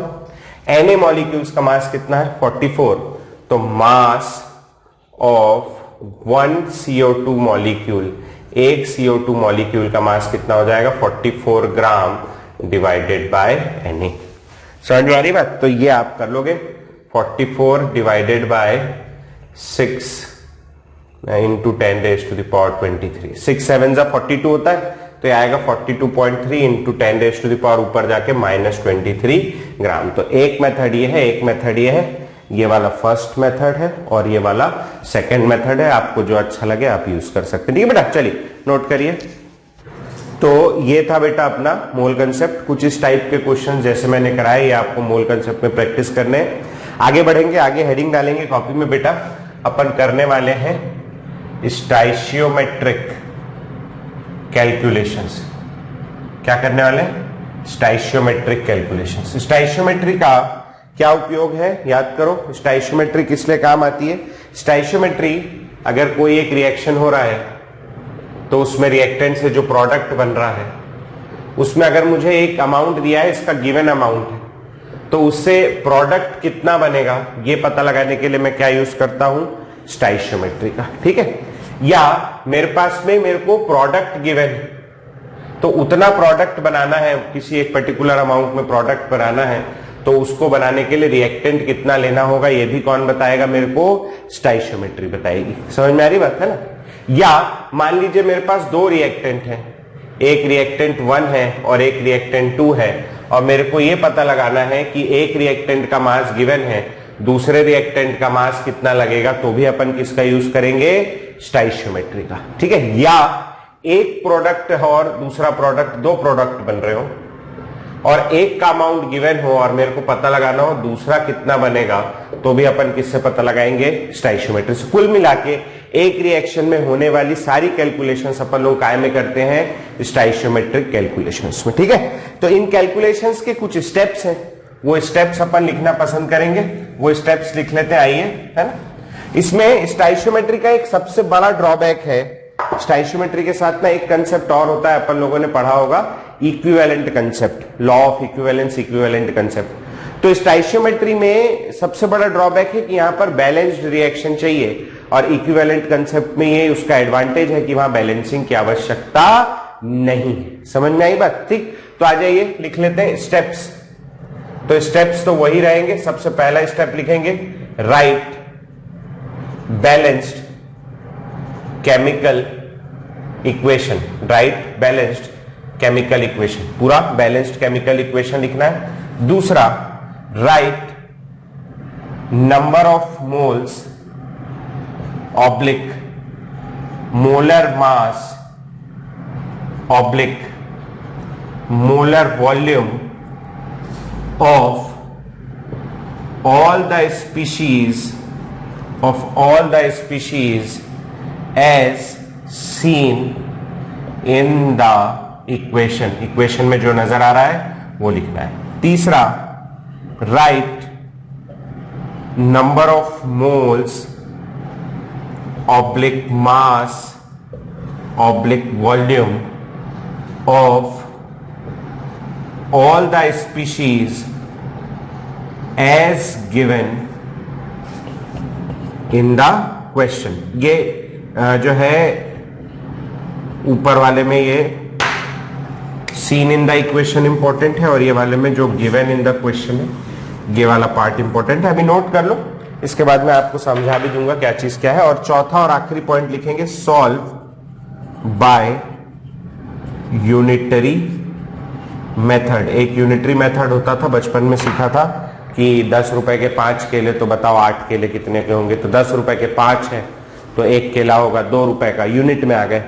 फिर 2 रुपए का 1 केला है तो 8 केले होंगे कितने के, 16 रुपए के। तो ये बचपन में जो छोटी क्लासेस के सवाल करते थे उसको यूनिटरी मेथड बोलते हैं, वो अपने को यहां लगेगा। ठीक है, तो फिलहाल आप ये नोट कर लीजिए और मैं यूं गया और यूं आया और आपको न्यूमेरिकल कराता हूं। तो अब आइए देखिए बेटा, इसमें क्या है, मैं एक में ही थोड़ा ज्यादा काम कर रहा हूं। मैंने आपको एक क्वेश्चन दिया है, इसमें ये एक इक्वेशन है 4NH3 प्लस 5O2 से मिलके बन रहा है 4NO प्लस 6H2। ये इक्वेशन है। बैलेंस है क्या, चेक कर लेना। 4 नाइट्रोजन 4 नाइट्रोजन, 4 की अब 12 हाइड्रोजन, 6 दूनी 12 हाइड्रोजन, अब 5 दूनी 10 ऑक्सीजन, 4 और 6 10 ऑक्सीजन। बैलेंस है, पूरा इक्वेशन बैलेंस है। क्वेश्चन में बोल रहा है कि इसका 3 मोल है मेरे पास, इसका क्वेश्चन मार्क मोल, इसका क्वेश्चन मार्क मोल, इसका क्वेश्चन मार्क मोल, कितना कितना बनेगा। अब करना क्या है आपको, ये तो क्वेश्चन में गिवन है। फर्स्ट स्टेप देखिए कॉपी में, right balanced chemical equation, question में लिखा हुआ मिला है। और थर्ड स्टेप देखिए, थर्ड स्टेप में वो चीजें लिखते हैं जो क्वेश्चन में दी होती हैं, तो वो थर्ड स्टेप मैंने लिख दिया है यहां पर, ये क्वेश्चन में दिया है ना। सेकेंड स्टेप आप देखिए, सेकेंड स्टेप में लिखा है write number of moles, molar mass, molar volume of all the species as seen in the equation. तो इस इक्वेशन में मेरे को क्या नजर आ रहा है, इसका 4 मोल इसके 5 मोल के साथ रिएक्ट करके इसका 4 मोल और इसका 6 मोल बना रहा है। आ रहा है, हाँ आ रहा है। बोलते रहेंगे बेटा बीच बीच में, है ना, ऐसे एकदम बोंदे टाइप नहीं बैठना है, बोलना है, मेरे को सुनाई देता है सब कुछ, है ना। तो यहां पर हो गया 4 मोल, यहां पर हो गया 5 मोल। नजर आ रहा है कि इसका 4 मोल इसके 5 मोल के साथ रिएक्ट कर रहा है, इसका 4 मोल इसके 6 मोल को प्रोड्यूस, मतलब इसका 4 मोल और इसका 6 मोल प्रोड्यूस हो रहा है साथ में। ठीक है, अब आपको करना क्या है, आपको एरो डालना है, यहां पहुंचना है, ये निकालना है। जाने का रास्ता कहां से, आपको ये समझ में आ रहा है कि मुझे ये फाइंड करना है, लेकिन आप इन चीजों से फाइंड कर सकते हो क्या, नहीं, ये तो ऑलरेडी अननोन है।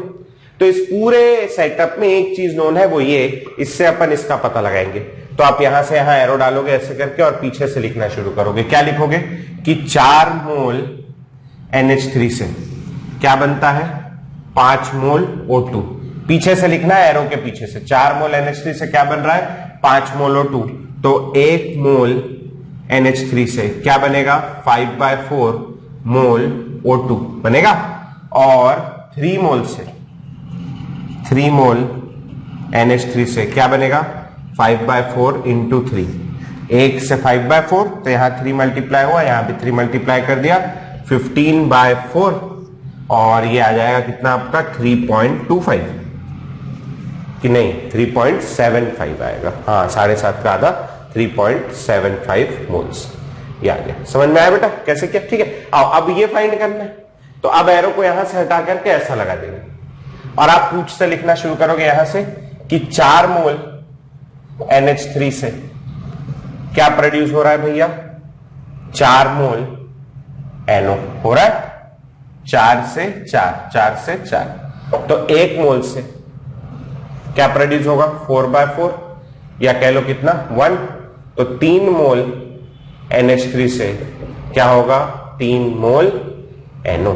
ठीक है, तो ये आपका पहला आंसर, ये नीचे वाला था, ये दूसरा ये वाला आ गया। ठीक है, अब लास्ट वाले को करने के लिए आप क्या करोगे, यहां से यहां जाओगे, वहां से लिखना शुरू करोगे। क्या लिखोगे, 4 मोल NH3 से क्या बन रहा है भैया, 6 मोल ऑफ H2O बन रहा है। तो 1 मोल NH3 से क्या बनेगा, 6/4 मोल H2O बनेगा। और 3 मोल से क्या बनेगा, 6/4 इंटू 3 मोल्स ऑफ क्या, H2O। ये हो गया आपका 2, ये हो गया 3, 3 3 9, 9/2 कितना, 4.5, 4.5 मोल्स ऑफ H2O। तो ये आपका तीसरा आंसर हो गया, ये दूसरा आंसर हो गया और ये पहला आंसर हो गया। समझ में आया कैसे क्या। अब अपन लोग तेजी से क्या करेंगे, इस पे खूब सारे न्यूमेरिकल करेंगे, फटाफट नोट कर लीजिए। चलिए बेटा, अगले क्वेश्चन में क्या करना है आपको, ये इक्वेशन दिया है 2SO2 plus O2 gives 2SO3। लिखेंगे जल्दी से, 2SO2 plus O2 gives 2SO3। यहां लिखा है SO2 के नीचे 32 ग्राम और यहां लिखा है क्वेश्चन मार्क ग्राम, मतलब 32 ग्राम से ये कितना बनेगा आपको पता लगाना है। चलिए तुरंत लगाइए और फिर आगे बढ़ेंगे। अब ऐसे क्वेश्चनों को कैसे सॉल्व करना है, तो इसमें क्या करना है, आपको मोल नहीं लेना है, मास लेना है। SO2 का मोलर मास होगा 64, ये मैंने निकालूंगा 64 होगा। एक मोल का मास कितना है 64, अपने पास 2 मोल है तो आप यहां लिखोगे 2 × 64, ठीक है जी। SO3 का मोलर मास, SO3 के एक मोल का मास कितना आएगा 80, अपने पास 2 मोल है तो आप यहां लिखोगे 2 × 80 ग्राम। तो यहां क्या नजर आ रहा है, 2 × 64 ग्राम से 2 × 80 ग्राम बन रहा है। अब बस आपको यहां से यहां एरो डालना है और पूंछ की तरफ से लिखना शुरू करना है कि 2 × 64 ग्राम SO2 से हमें मिलता है 2 × 80 ग्राम ऑफ SO3। ये सब मल्टीप्लीकेशन लास्ट के लिए छोड़ देंगे। 1 ग्राम SO2 से अपने को मिलेगा 2 × 80 divided by 2 × 64 gram of SO3 मिलेगा। और कितना दिया 32, तो 32 ग्राम ऑफ SO2 से अपने को 2 से 2 कट गया, 80/64 को भी मैं 8 से काट सकता हूं तो हो जाएगा 10/8 8 = 64 और कट जाता है यार, चलो खैर कोई बात नहीं, इंटू 32, ठीक है। तो 8 के टेबल में कट जाएगा कितने टाइम्स, 4 टाइम्स, 4 टाइम्स कट जाएगा तो कितना आ गया 4 टाइम्स, तो कितना आ गया आपका आंसर बोलो बेटा 40 ग्राम ऑफ SO3। समझ में आया, बहुत सिंपल है, कर लोगे, चलो नोट करो फिर आगे बढ़ेंगे। अब इस वाले सवाल में क्या है, आपको ये इक्वेशन दिया हुआ है N2 + 3H2 gives 2NH3, Haber's process बहुत famous, N2 + 3H2 gives 2NH3। देखिए क्या लिखा है, H2 के नीचे लिखा हुआ है 44.8 लीटर्स एट NTP, है ना, NH3 लिखा गया था गलती से, NTP लिख देंगे NTP, और यहां लिखेंगे question mark litre at NTP। जल्दी से सॉल्व करेंगे और फिर सॉल्यूशन देखेंगे। चलिए बेटा अब कैसे करेंगे अपन लोग, यहां पर इसका 3 मोल है, किसी भी गैस का NTP पे वॉल्यूम, किसी भी गैस के 1 मोल का NTP पे वॉल्यूम कितना होता है 22.4 लीटर। यहां इसका 3 मोल है, इसका वॉल्यूम होगा 3 × 22.4 लीटर होगा, और इसका वॉल्यूम होगा 2 × NH3 भी गैस होती है 2 × 22.4 लीटर। अब आपको यहां पहुंचना है, पीछे से लिखना शुरू करेंगे, क्या लिखेंगे बेटा 3 × 22.4 लीटर H2 से अपने को क्या मिल रहा है बेटा 2 × 22.4 litre of NH3। 1 litre H2 से अपने क्या मिलेगा 2 × 22.4 डिवाइडेड बाय 3 × 22.4 लीटर NH3। ये सीधा काट रहा है, काट दो।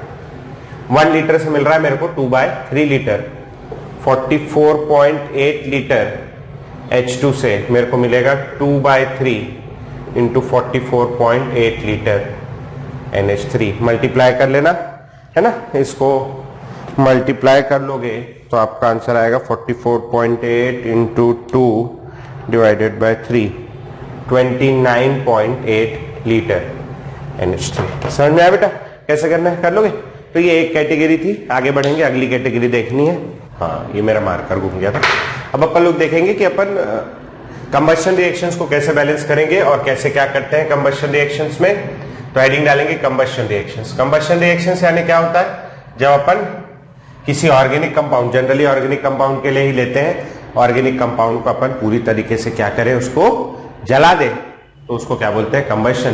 किसकी मदद से जलाएंगे, O2 की मदद से, एक्सेस ऑफ O2 की मदद से, वो देखना है अपने को। जैसे CH4 है, ऑक्सीजन के प्रेजेंस में जला दिया, प्रोडक्ट क्या बनेगा CO2 और H2O, ये क्या है फिक्स है।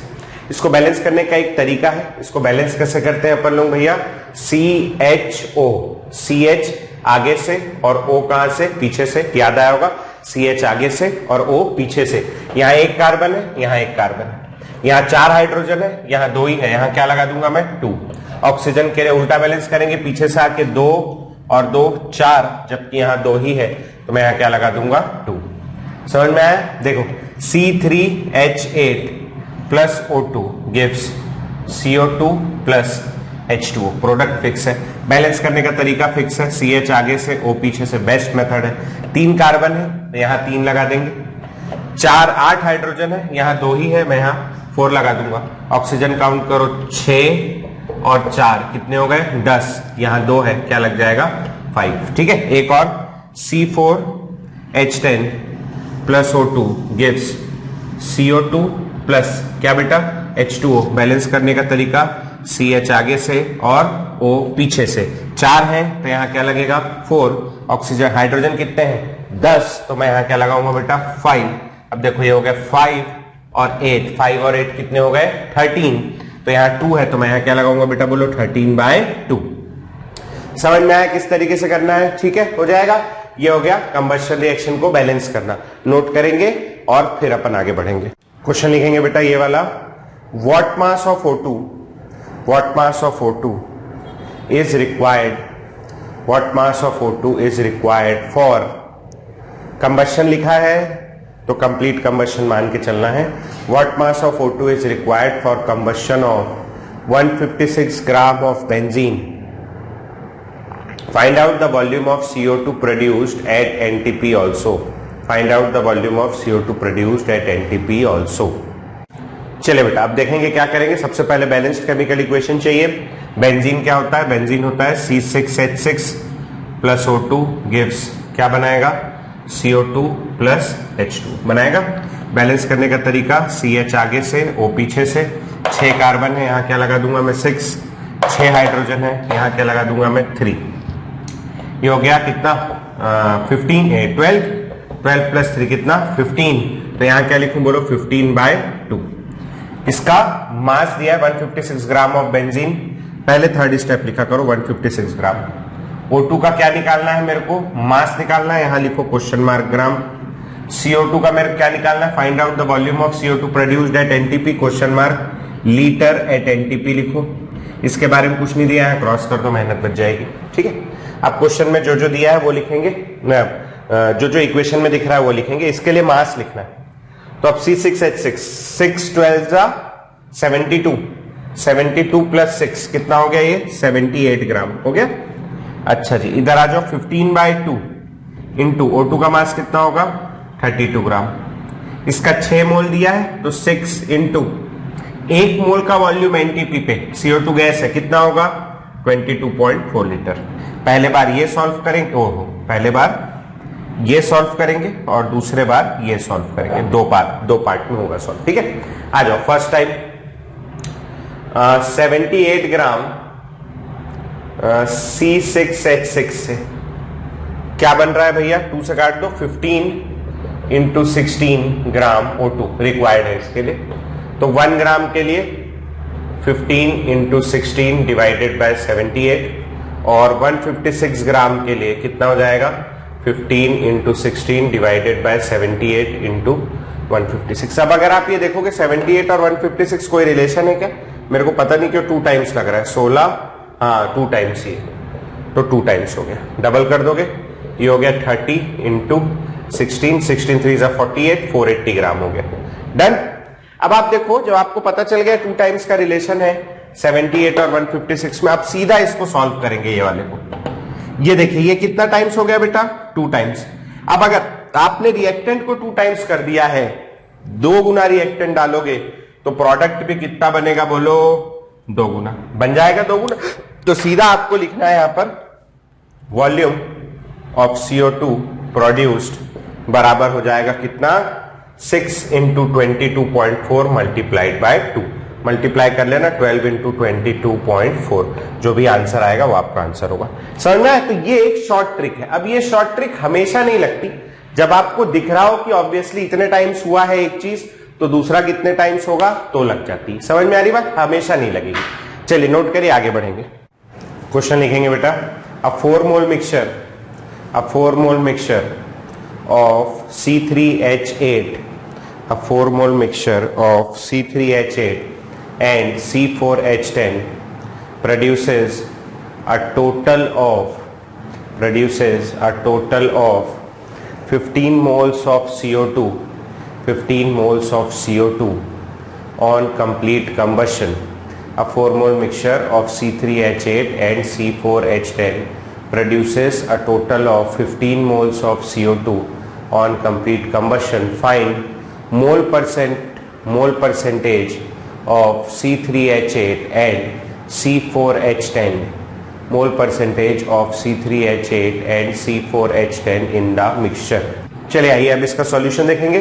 दोनों को ऐसे क्वेश्चंस को मिक्सचर वाले क्वेश्चन बोलता हूं मैं, और इन क्वेश्चंस में जो जो रिएक्शंस हो रहे हैं अलग अलग लिखने हैं, तो अलग अलग रिएक्शन लिखूंगा मैं। C3H8 को ऑक्सीजन के साथ जलाया, क्या बनेगा बोलो, सीधा लिखो।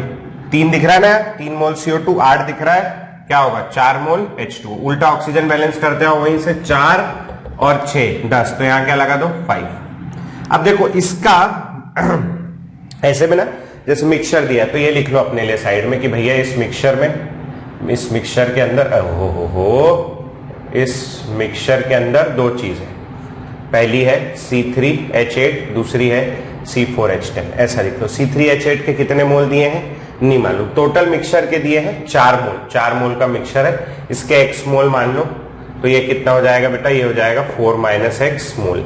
ये ध्यान रख लेना, ठीक है। अब आप बैलेंस तो कर लिया है, लेकिन आपको O2 से कोई लेना देना नहीं है, H2O से कोई लेना देना नहीं है। इसके 1 मोल से इसका कितना बन रहा है, 3 मोल बन रहा है। तो इसके x मोल से ये कितना टाइम्स हो गया, x टाइम्स, तो ये भी कितना टाइम्स हो जाएगा, x टाइम्स कितना होगा 3x मोल। तो पहले वाले से कितने मोल बन रहे, 3x, ठीक। दूसरा वाला, दूसरा क्या जलाया अपन ने, C4H10 O2 के साथ जलाया। सीधा बोलो कितने CO2 बनेंगे, 4 CO2। मैं तो बोलता हूं आगे का H2O बैलेंस नहीं भी करोगे तो चलेगा, क्योंकि अपने को काम नहीं है, अपने को केवल इससे और इससे काम है, बाकी से कोई काम नहीं कर दो, छोड़ो, गोली मारो, स्पीड चाहिए। इसके 1 मोल से इसका कितना बन रहा है, 4 मोल। इसके 4 - x मोल है, कहां पता मेरे को, ये ऊपर लिखा है देखो। तो 1 मोल से 4 - x टाइम्स हो गया, ये 1 से 4 बन रहा है, तो 4 - x से कितना बनेगा, 4 × 4 - x मोल्स। 1 मोल से 4, तो 4 - x से 4 × 4 - x, ठीक है। अब total moles of CO2 produced, total moles of CO2 produced according to सवाल कितने बोल रहा है, 15। ये 15 रख दो, ठीक है। अच्छा, अपन लोगों ने कितना CO2 प्रोड्यूस किया, पहले वाले में 3x और दूसरे वाले में 4 × 4 - x। ये दोनों को जोड़ दो, जुड़ा हुआ किसके बराबर होगा, 15 के। ये हो गया आपका 3x + 16 - 4x बराबर 15, ठीक है। अच्छा, इधर आ जाते, मोल परसेंटेज निकालना है, मैं मिटा रहा हूं, क्वेश्चन है ये, तो लिख लिया होगा आप लोगों ने। हाँ, तो अब आपके पास में यहां x की वैल्यू सॉल्व करूंगा, तो इधर आ गया -x बराबर 15 - 16, यहां से x की वैल्यू आ गई 1। Now mole percent of C3H8, मोल का परसेंटेज चाहिए, तो ये हो जाएगा moles of C3H8 divided by total moles of the mixture into क्या बेटा, 100। तो C3H8 के कितने मोल माने थे, x, और x की वैल्यू क्या है अपने पास 1, तो ये हो गया 1 डिवाइडेड बाय टोटल 4 × 100, आंसर आ गया 25%। और मोल परसेंट ऑफ C4H10 ये हो जाएगा 100 - 25 बराबर 75%, ठीक है जी। समझ में यहां से शुरू करना है, ये नोट करके फिर यहां खत्म करना है। चलो नोट करो, फिर अगला क्वेश्चन दूंगा। चलिए बेटा, अब लिखेंगे अपन लोग अगला सवाल। A 4 gram mixture of MgCO3, a 4 gram mixture of MgCO3 and Na2CO3 is heated at a high temperature.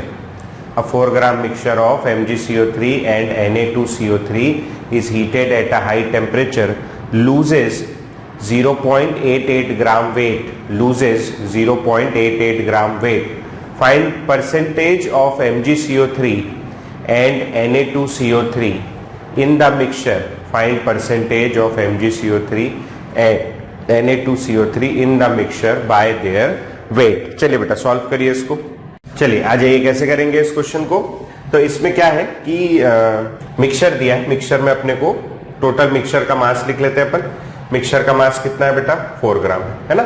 ये 4 ग्राम में 2 चीजें हैं। कौन कौन सी 2 चीजें हैं, पहली चीज है MgCO3 और दूसरी चीज है Na2CO3। इसका वेट मैंने मान लिया x ग्राम, इसका वेट मैं मान ले रहा हूं क्वेश्चन मार्क ग्राम।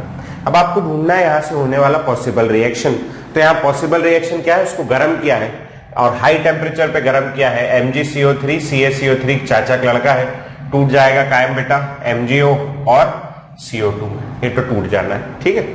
लेकिन अगर आपको याद हो, थोड़ा बहुत इनऑर्गेनिक केमिस्ट्री याद हो, तो Na2CO3 स्टेबल होता है, थर्मली स्टेबल होता है, आगे डिकम्पोज नहीं होता है। नहीं है याद तो आज याद रख लो, Na2CO3 आगे टूटता नहीं है। इस ग्रुप का कोई सा भी कार्बोनेट नहीं टूटता, केवल एक टूटता है, कौन? लिथियम कार्बोनेट, केवल लिथियम टूटता है। समझ में आया? ठीक, चलो तो ये हो गया। दूसरा रिएक्शन कोई नहीं है, एक ही रिएक्शन। इसका मास मेरे को याद है, मैं पुट कर रहा हूं 84 ग्राम, और इसका मास मेरे को याद है, मैं पुट कर रहा हूं 44 ग्राम। अब बोल रहा है अच्छा ये इसमें तो कुछ हुआ नहीं, Na2CO3 को गर्म करने पर तो कुछ भी नहीं हुआ, तो ये रिएक्शन अपने काम का ही नहीं है।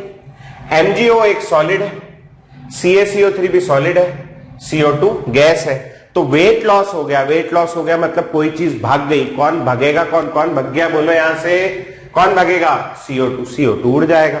तो जो वेट लॉस है, उस वेट लॉस का कारण कौन है? CO2। ठीक है, कितना वेट लॉस दिया है क्वेश्चन में? 0.88 ग्राम, ये दिया है 0.88 ग्राम। इसका मास निकाल सकता हूं, निकाल सकता हूं, नहीं निकाल सकता हूं?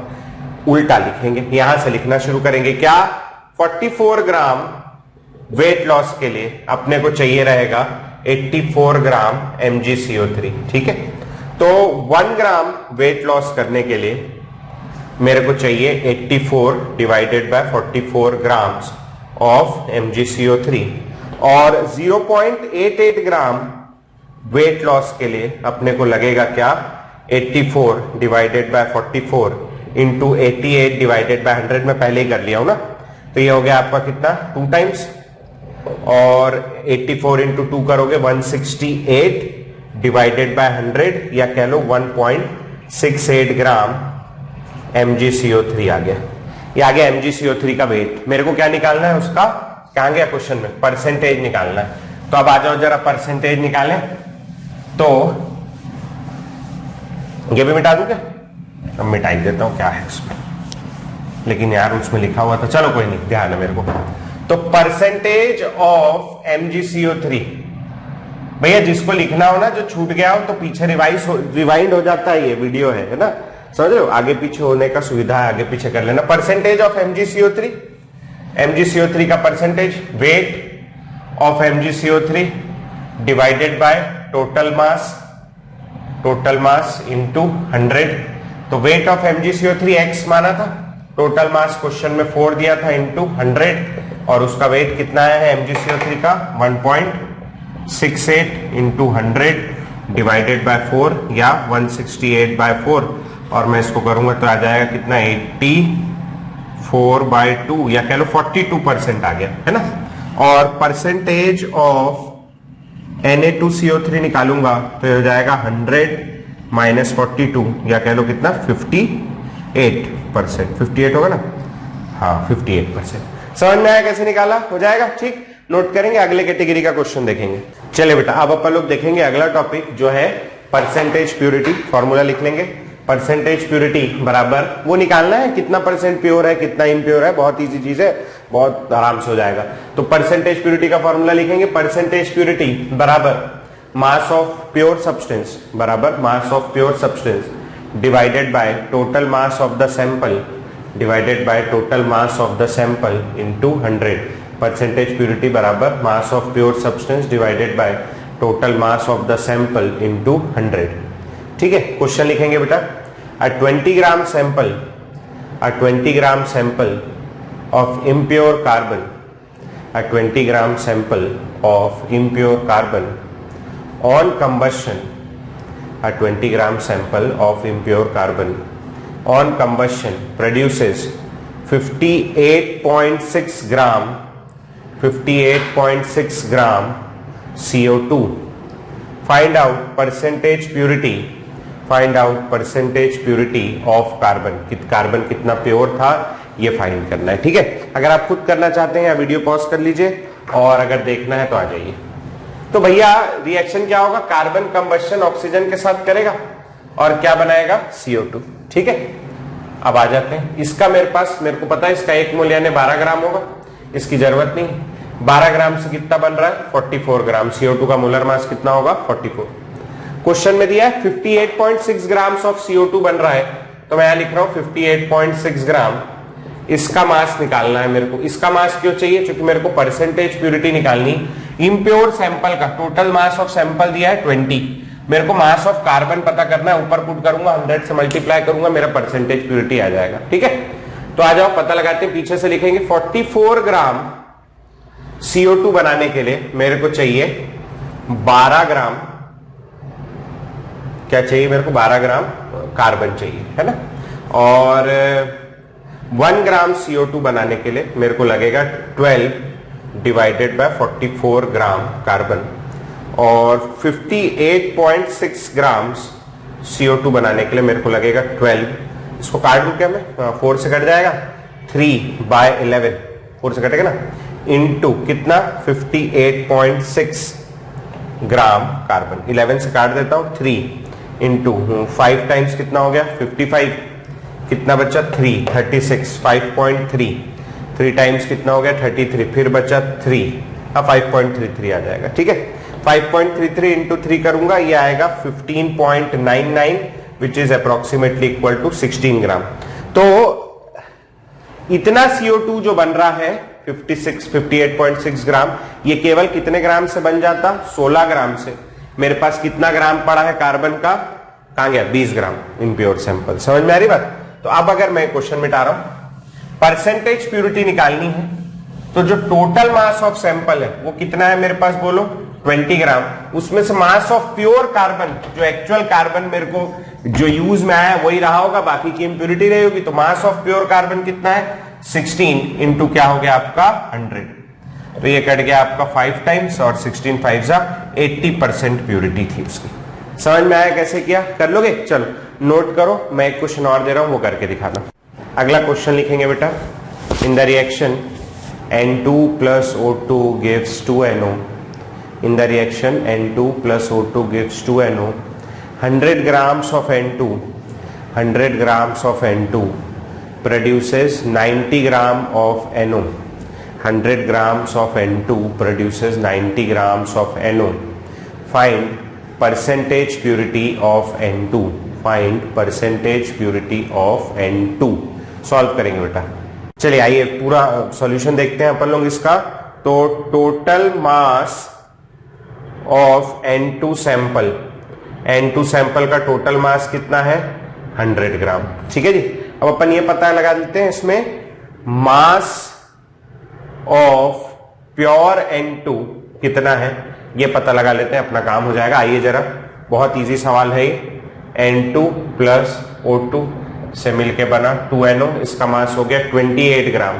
अच्छा 2 N का मास कितना होता है 14, और O का मास कितना होता है 16, तो 14 और 16 कितना हो गया 30 ग्राम। यहां इसका दिया है 90 ग्राम, इसका पता लगाना है कितना ग्राम। बहुत इजी है, पीछे से एरो डालेंगे ऐसा, तो क्या आ जाएगा 60 ग्राम NO के लिए अपने को चाहिए 28 gram of N2, 1 gram NO के लिए अपने को चाहिए होगा 28 divided by 60 grams of N2, और 90 ग्राम NO के लिए अपने को लगेगा 28 divided by 60 into 90 grams of N2। तो ये हो गया आपका 2 टाइम्स, ये हो गया 3 टाइम्स, और 28 इंटू 3 डिवाइडेड बाय 2, तो ये कितना आ जाएगा 14 3 जा कितना आ गया 42 ग्राम N2। तो केवल 42 ग्राम N2 का ही प्रोडक्ट बन रहा है, मतलब उतना ही N2 क्या है अपने पास प्योर है, बाकी सारा इम्प्योर है। तो मास ऑफ प्योर N2 कितना आ गया 42 ग्राम।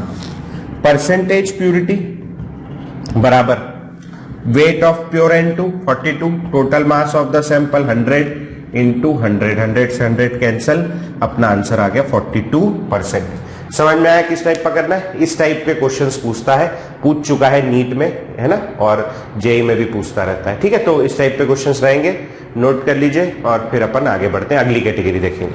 चलिए बेटा आ जाइए, अब अपन लोग निकालेंगे परसेंटेज यील्ड। परसेंटेज यील्ड क्या होता है, परसेंटेज यील्ड का ये फॉर्मूला है, इसको याद रखना है कि actual yield divided by theoretical yield into 100। अगर मान लीजिए कि मेरे को किसी बच्चे से मैंने फीस रखी 25,000 रुपए, ठीक है, या है ना 25,000 रुपए फीस रखी मैंने पूरे साल भर की, 25,000 रुपए यील्ड करने थे वो बच्चे से, और मैं केवल 20,000 यील्ड कर पाया। 20,000 5,000 नहीं दिया उसने आखिरी में, है ना, तुम तो अच्छे लोग हो, तुम तो सब दे दोगे, है ना। किसी को अच्छा लगे 10-20 रुपए टिप के भी ऊपर जोड़ देना, गरीब आदमी खुश हो जाएगा, है नहीं।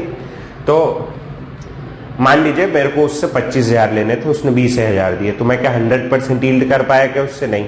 मेरी थ्योरेटिकल यील्ड कितनी थी? थ्योरेटिकली मेरे को कितना मिलना था? 25,000, लेकिन एक्चुअल में मेरे को कितना मिला? केवल 20,000। तो मेरा कितना परसेंटेज पैसा यील्ड करा पाया मैं? 20 divided by 25 into 100।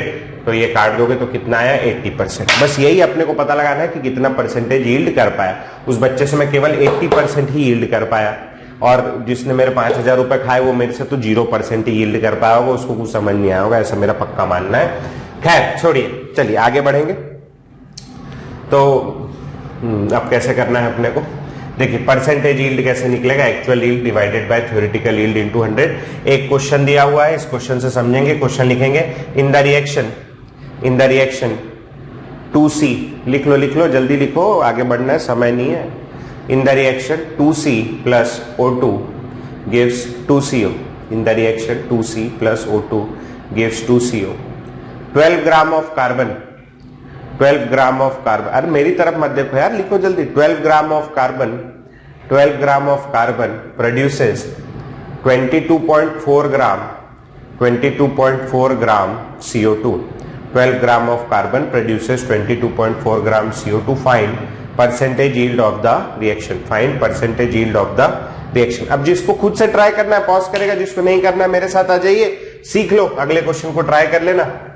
2C plus O2 gives 2CO। ये जो दिया हुआ है ये प्रोड्यूस कर रहा है, मतलब ये है इसकी एक्चुअल यील्ड, ये एक्चुअल यील्ड है।